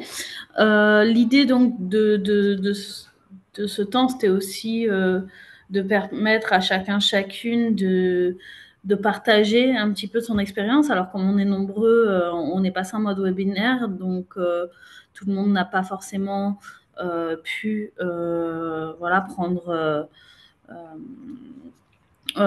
la parole tout le temps, etc. Mais on peut donner la parole, on peut permettre à des participants, participantes voilà, d'ouvrir leur micro. Donc, par rapport à cette question de que faire et de comment écrire ce scénario du renforcement, comment contre-attaquer, voilà, il y a la riposte, il y a la réponse, il y a comment créer des coalitions. Nous, on est au RNMA, on est un réseau de structures qui accompagne la vie associative, donc on cherche aussi à ce que le secteur associatif se mobilise avec des liens interassociatifs et des stratégies d'alliance. Donc voilà, l'idée, c'était peut-être de voir un petit peu s'il y a des personnes qui avaient envie de réagir à tout ça. Marie, tu disais qu'on pouvait permettre aux gens Tout à fait. De lever la main. Bah, je vois lever que la main. Stéphane Giraud a levé la main, donc éventuellement, si ça te va, je peux lui permettre de prendre la parole. Tout à fait. N'hésitez pas à lever la main, l'outil se trouve en bas de votre écran. Alors Stéphane, vous avez un message qui doit s'afficher à présent, vous permettant de parler. Ouais, c'est bon, merci beaucoup. Merci à tous les intervenants pour cet exercice toujours difficile d'être synthétique sur des sujets qui pourraient nous animer pendant plusieurs jours tous, à mon avis. Simplement, bon, moi travaille dans une fédération d'associations de protection de la nature. C'est des sujets sur lesquels, alors plus sous l'angle des financements, mais aussi sous cette question du CER et de la liberté associative, on est en train de se rassembler. J'évoquais tout à l'heure dans le chat la question du temps et je crois que c'est très compliqué. Il y a beaucoup de ressources, il y a beaucoup de choses hyper intéressantes, mais de moins en moins de temps pour arriver à les consulter. Alors merci de ces propositions, de tout nous mettre à disposition comme ça. C'est quand même un élément très facilitant par rapport au fait de devoir aller les chercher à droite à gauche. Je trouve que c'est vraiment super. Voilà, et donc je voulais juste apporter ce témoignage et ces remerciements. Je crois que on a vraiment besoin aujourd'hui dans le monde de la protection de la nature et de l'environnement. On subit pas mal ces derniers temps et puis c'est pas complètement nouveau les menaces aux subventions, les recours à des appels à projets qui permettent de complètement flécher les financements, de ne plus être dans quelque chose de l'ordre du fonctionnement et qui dirige l'action associative. Mais je pense qu'on est de loin pas les seuls réseaux et surtout, on sent nous collectivement que les choses s'intensifient de manière insidieuse. C'est jamais aussi simple. Enfin, c'est toujours plus simple d'avoir un élu qui dit je vous donne plus de subventions parce que je vous aime pas ou parce que vous luttez contre tel projet, que d'avoir cette espèce de sentiment insidieux qui fait que les choses sont en train de se déliter. Et donc la riposte, elle est forcément compliquée, elle est forcément à trouver collectivement et entre toutes les assos. Et donc, merci pour tout ce boulot, quoi. Voilà. Merci beaucoup.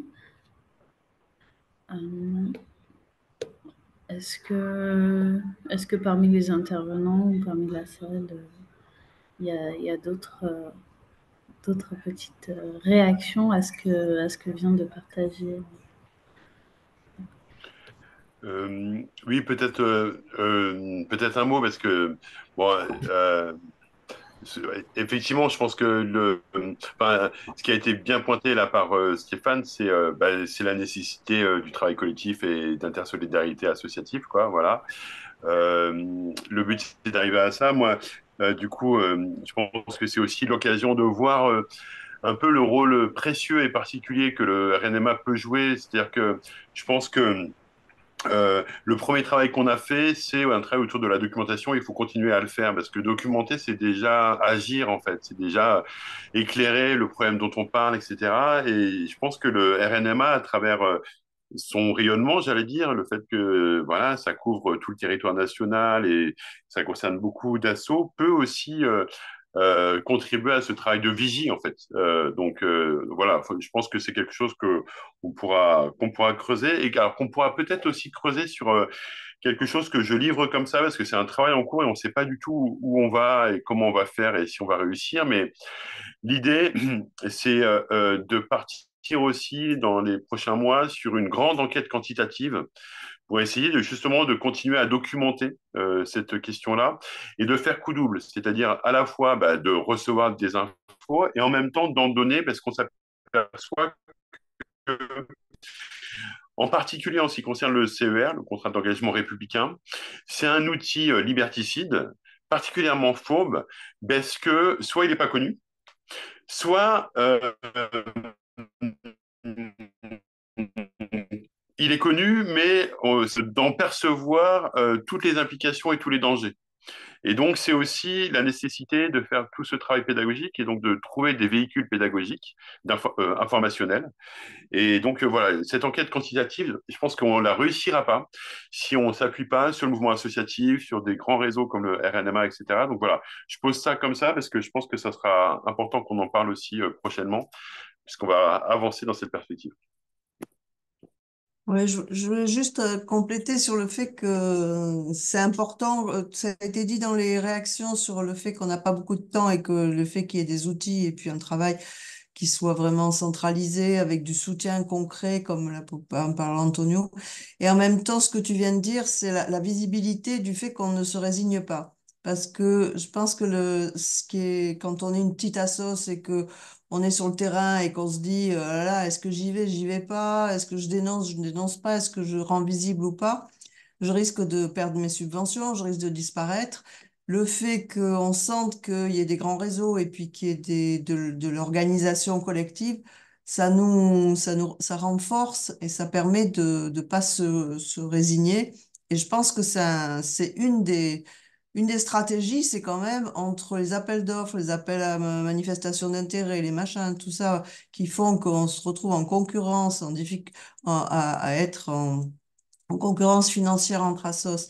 Et puis le fait qu'il y a cette peur, c'est très important la visibilité de l'action collective et solidaire. Et je pense que ça peut permettre de résister, alors que tout seul, on se dirait, pff, on va se mettre dans la merde, ça va être la cata, etc.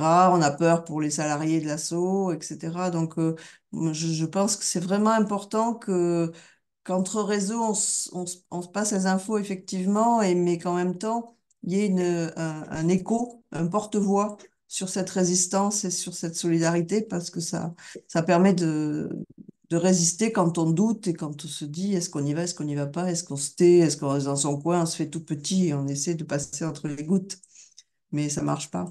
Voilà.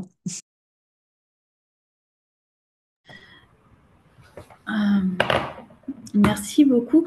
Il y a une question d'Astrid là qui est est-ce qu'il y a une carte ou un réseau en région ou sur les départements de structures sur lesquelles on peut s'appuyer sur la riposte?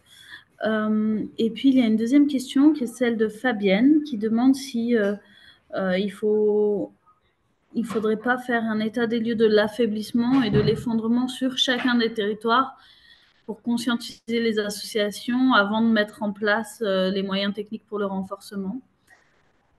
Et voilà, donc les deux petites questions. Et puis après, il y a une autre personne qui a levé la main donc pour prendre la parole, Alexa. Mais déjà, vous laissez répondre rapidement à ces questions. Peut-être juste sur l'état des lieux, en fait, ce qui avait été un peu... l'état des lieux, en fait, a été le premier rapport dont on a parlé, là, une citoyenneté réprimée, sorti en 2020, en fait, avait posé un constat général, tout secteur confondu, et avec des cas d'entrave qui concernaient les associations de toute la France.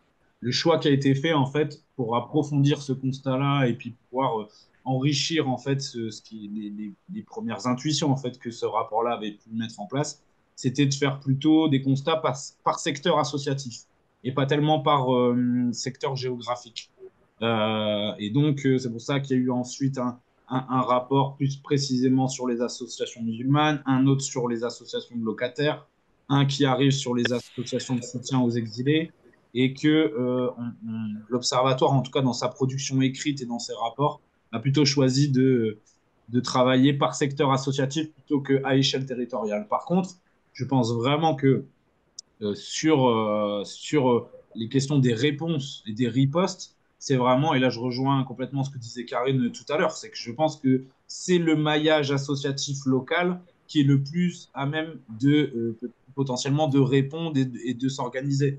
Nous, c'est la remarque qu'on se fait, c'est-à-dire qu'entre nous, au niveau national, observatoire et les petites associations locales, il y a souvent beaucoup de, voilà, de distance. C'est compliqué peut-être pour des petites associations entravées de nous solliciter. Par contre, là, on voit que euh, lorsqu'il y a des attaques un peu groupées, donc dans la Creuse, dans le Finistère, dans le Nord, en fait, il y a ces associations qui sont concernées, se serrent les coudes, se mettent entre elles, organisent des événements, mettent en place des choses à l'échelle locale et deviennent de fait des référents un peu de cette question-là à l'échelle locale et que c'est peut-être ça en fait qu'il faut diffuser à une échelle régionale, intermédiaire avant voilà, tout en se disant qu'il y a aussi le niveau local qui est atteignable.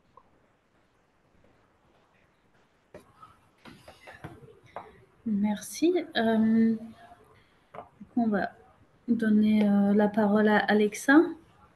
Est-ce que normalement vous devriez pouvoir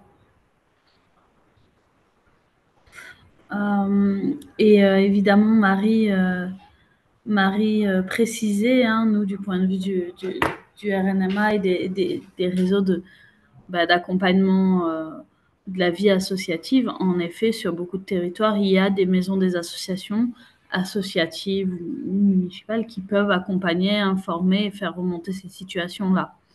Voilà. Astrid, est-ce que... hop, non pas Astrid, excusez-moi. Alexa, est-ce que vous arrivez à... Vous devez avoir un message, Alexa, qui vous propose de prendre la parole. N'hésitez pas à cliquer sur autoriser. Peut-être avez-vous un petit souci. En tout cas, on ne vous entend pas. Est-ce que vous m'entendez? Oui, tout à fait. Parfait. Déjà, je voulais vous remercier pour vos interventions. C'était très intéressant d'entendre en tout cas tous ces témoignages, surtout au niveau national. Alors moi, je suis la présidente d'une fédération étudiante, la Fédération des assos étudiantes de Strasbourg et d'Alsace. Et donc nous sommes adhérents au réseau de la FAGE, donc le réseau des fédérations nationales étudiantes. Et en fait, j'ai trouvé ça très intéressant de découvrir que les problématiques d'attaque aux libertés associatives, c'était quelque chose qui n'était pas que sur les associations étudiantes, puisque en fait, pour faire un court témoignage, nous, depuis 1927, nous gérions un restaurant universitaire, le premier restaurant universitaire de France, à Strasbourg, le rue de la Gallia, qui a été conventionné avec le Crous dans les années 2000. Et en fait, en 2015, nous avons perdu la gestion de ce restaurant universitaire suite à des politiques nationales du CNUS, donc du coup la tête c'est des Crous de France, qui souhaitaient en fait bah, qui avait une politique en tout cas d'arrêt de co-gestion de restaurants avec des associations, notamment avec des associations étudiantes. Donc en fait, entre 2010 et 2015, nous avons vu nos subventions baisser de plus en plus jusqu'à ce que ce ne soit plus du tout possible de gérer le restaurant universitaire. Entre 2013 et 2015, nous avons eu également beaucoup de combats, notamment médiatiques, avec le Crous, puisqu'ils nous accusaient publiquement, notamment de faire du détournement de fonds publics ou ce genre de choses dans la presse locale. Jusqu'à ce que ce ne soit plus possible, en tout cas pour nous, au vu du peu de moyens qu'on avait à l'époque de continuer à gérer le rue. Et en fait, en 2015, on a dû licencier une trentaine de salariés, perdre tous les fonds et en tout cas tous nos revenus et nos entrées d'argent à ce moment-là et un peu devoir recréer le modèle de notre fédération puisqu'en fait on tournait quasiment exclusivement depuis 10 ans avec tous ces conflits avec le Crous sur la gestion de ce restaurant universitaire. Et en fait, à cette époque-là, c'était pas moi un mandat parce que le propre des fédérations étudiantes, c'est que ça se renouvelle tous les ans, tous les 2 ans, voire tous les 3 ans. Mais mes prédécesseurs, en fait, n'ont pas sollicité de réseaux nationaux parce que c'était pas du tout connu à ce moment-là que c'était une problématique qui allait au-delà de nous et puis ils n'ont peut-être pas aussi forcément eu le recul. Nous avions mobilisé la FAGE à ce moment-là, mais on avait eu très peu d'écho et très peu de soutien de leur part. Et en fait, on avait été un peu livrés à nous-mêmes. Certaines collectivités nous avaient un peu suivis dans le combat, mais en fait, c'était beaucoup de paroles et très peu d'actions. Et ça nous a laissé plonger un peu de manière très rapide. Et tout à l'heure, vous disiez que dans les différentes typologies d'attaques, il y avait ces attaques matérielles qui, là, c'est vraiment l'attaque, une attaque profonde aux locaux et une attaque financière. Mais en outre, on va aussi avoir vous aviez parlé de la chose qui était compliquée à quantifier, qui était l'autocensure des bénévoles et des associations. Et en fait, nous, on le constate de plus en plus, et c'est quelque chose dont on a pris conscience très récemment, malheureusement. Mais ça, c'était un phénomène qui s'est aussi accentué de notre côté avec le Covid. Mais en fait, des générations d'associatifs qui, petit à petit, se sont sentis de plus en plus redevables des financeurs que nous avions, que ce soit les collectivités territoriales ou les institutions, donc l'université, le Crous, avec qui nous avons gardé une CPO de 60 000 euros, qui paye aujourd'hui notre directeur, mais donc qui représente une grande partie de nos financements. Et en fait, du coup, donc notre fédération, nous, elle a vocation à faire du service à l'étudiant toujours, mais aussi à porter la voix des étudiants et avoir des actions fortes et des paroles fortes de revendication. Et en fait, ça fait des années que la fédération commence à être en déclin de plus en plus sur sa manière de revendiquer, se censure de plus en plus, jusqu'à aller. Moi, quand je suis arrivée en mandat, c'était il faut pas trop ouvrir sa gueule, sinon vous mettez en jeu vos salariés, vous mettez en jeu vos locaux, parce qu'en plus, donc fut un temps, la FGES était propriétaire de ces locaux. Aujourd'hui, puisque le bâtiment a été assigné au Crous, donc il est revenu à France Patrimoine. Et donc, puisqu'ils ne peuvent pas faire de découpage d'un bâtiment, en fait, l'intégralité des parties qui appartenaient à la fédération sont revenues à l'État. Et maintenant, nous sommes sous régime d'AOT avec le Crous. Donc, en fait, ils peuvent globalement nous mettre dehors à tout moment dans nos bureaux.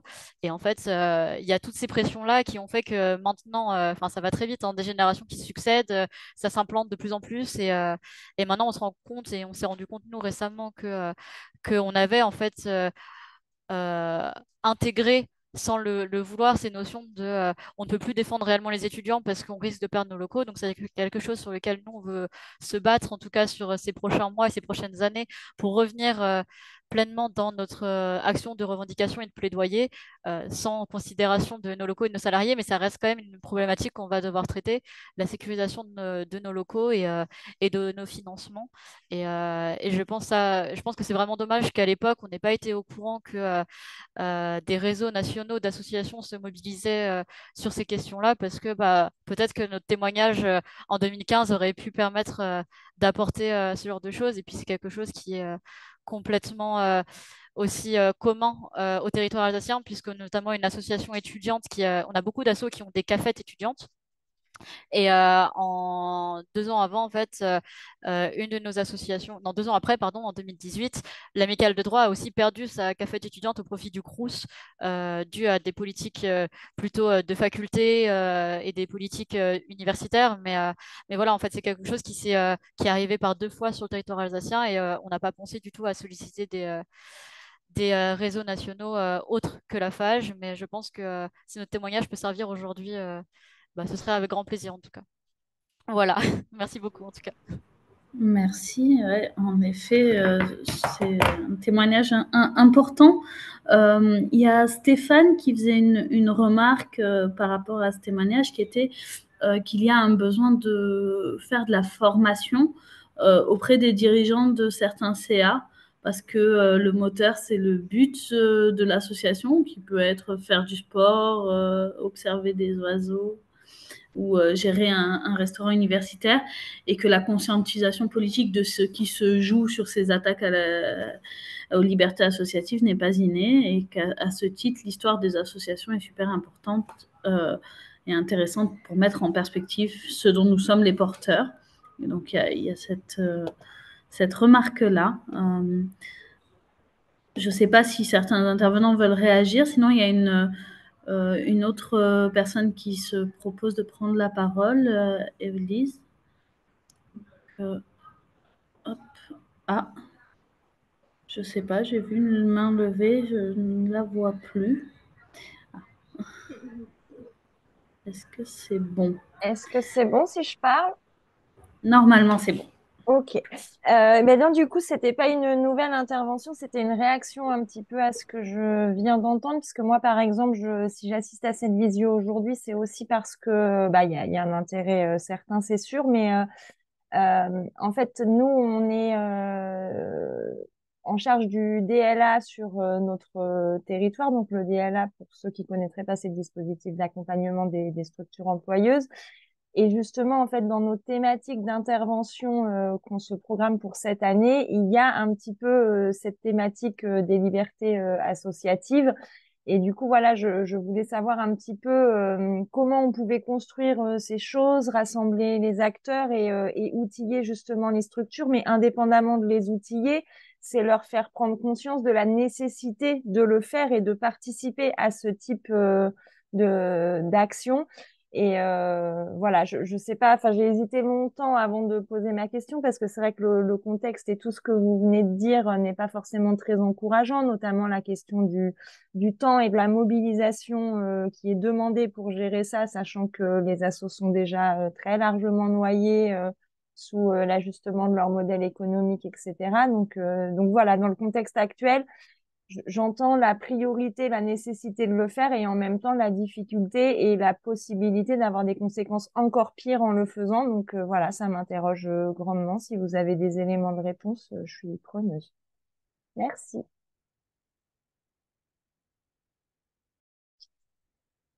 Moi, je veux bien tenter une première, en tout cas poser la première brique de la réponse. Je pense que ça rejoint aussi la, la question que tu nous partageais tout à l'heure sur la sensibilisation des membres du conseil d'administration. Et pour moi, c'est évident qu'il y a quelque chose qui se joue au niveau des instances élues, des associations, qui ont aussi pour rôle, en tout cas, d'imprimer une orientation, ou de proposer des orientations au reste des membres. Euh, et enfin, nous, c'est quelque chose auquel on s'est aussi confronté, le fait de en fait, consacrer du temps, et on revient sur cette question du temps, et elle est centrale, c'est-à-dire que consacrer du temps aux libertés associatives, et bien forcément, comme le temps n'est pas infini, bah, ça veut dire qu'on en prend ailleurs.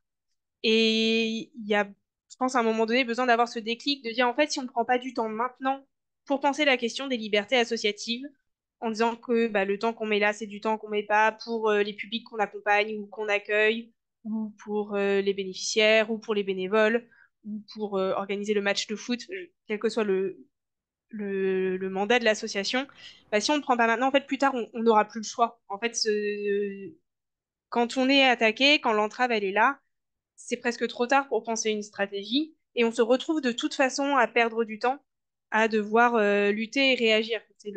Je vais piquer la phrase du CAC, mais perdre du temps pour en gagner, enfin, sur des sujets comme ça a vraiment beaucoup de sens.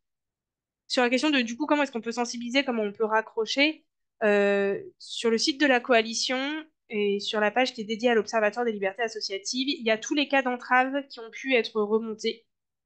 Et je trouve ça extrêmement intéressant de voir la diversité des associations et des domaines dans lesquels elles sont impliquées qui ont fait remonter des entraves. C'est-à-dire qu'on a effectivement, on a des clubs de foot, on a effectivement des associations de défense des droits de l'environnement, on a des associations de défense des droits des personnes, comme le planning, comme la CIMAD, comme la LDH, etc. Mais on voit bien que c'est qu'on a le secteur culturel aussi et en fait potentiellement beaucoup d'associations sont concernées.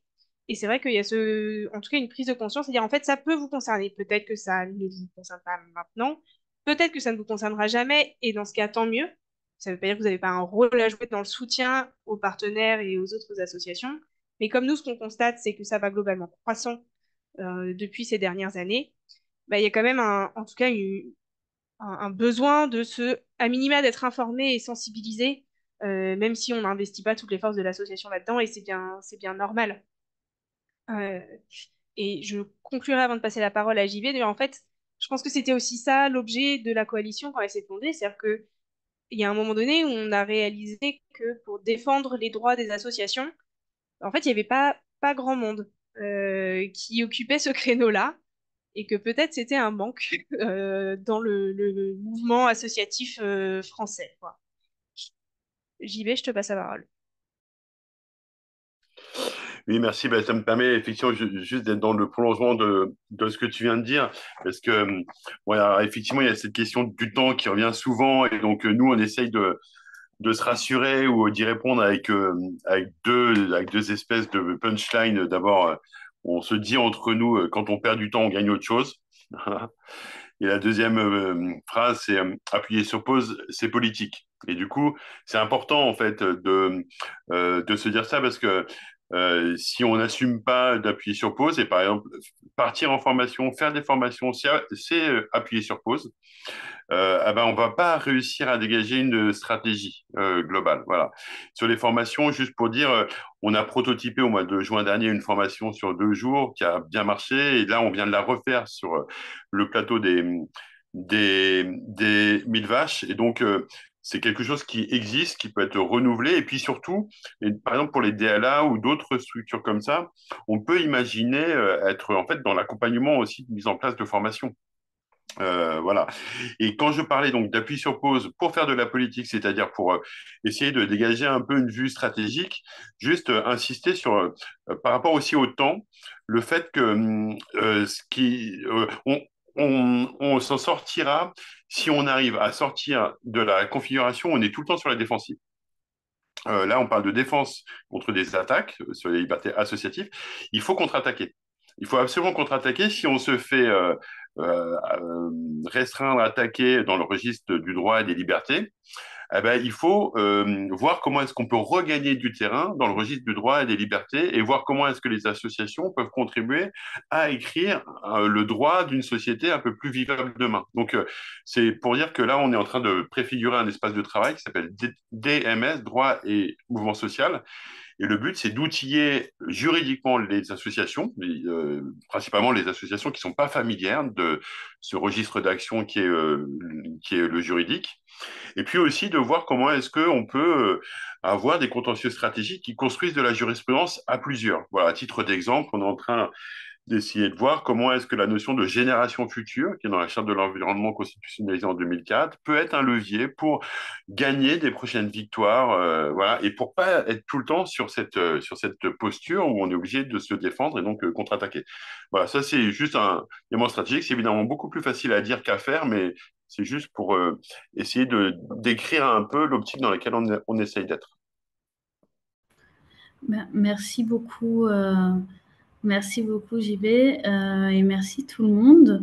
Et comme on parle du temps et qu'on a dit qu'on terminait à 16h, je trouve qu'on est pas mal. Il est 15h59. Donc, je voulais simplement rappeler que pour nous, au niveau du RNMA, c'était vraiment important de proposer ces temps de webinaire pour pouvoir prendre du recul, pour pouvoir mettre sur pause et puis pour pouvoir faire en sorte que les acteurs qui font de l'accompagnement de la vie associative accompagner à monter une asso, à développer son projet, à chercher des financements, etc., soient aussi outillés pour faire de l'accompagnement face aux attaques dont les associations peuvent être l'objet et puissent être aussi des repères et qu'on puisse construire nos alliances collectives, travailler tout ça. Donc, on a construit ce séminaire ce webinaire comme le premier d'un cycle. Il y en a 4 qui seront sur l'année. On vous confirme les dates par mail en vous renvoyant l'ensemble des ressources qui ont été citées, y compris les petites fiches réflexes qui ont été très demandées, et puis l'ensemble un petit peu des liens qu'on a partagés et la fiche très documentée que Jean-Baptiste a montré avec les stratégies un petit peu qui étaient recensées par la coalition. En tout cas, pour nous, c'était très important d'avoir ce temps d'échange. S'il y a, parmi les intervenantes, un dernier mot à proposer, mais sinon, je pense que le temps est précieux et donc on s'achemine vers la conclusion. Non, mais merci beaucoup au RNMA, en tout cas, de cette initiative qui en appelle plein d'autres. Merci beaucoup. Merci tout le monde. Et donc, on a toutes vos adresses mail, on vous renvoie tous les éléments au plus vite. Bonne journée. Salut.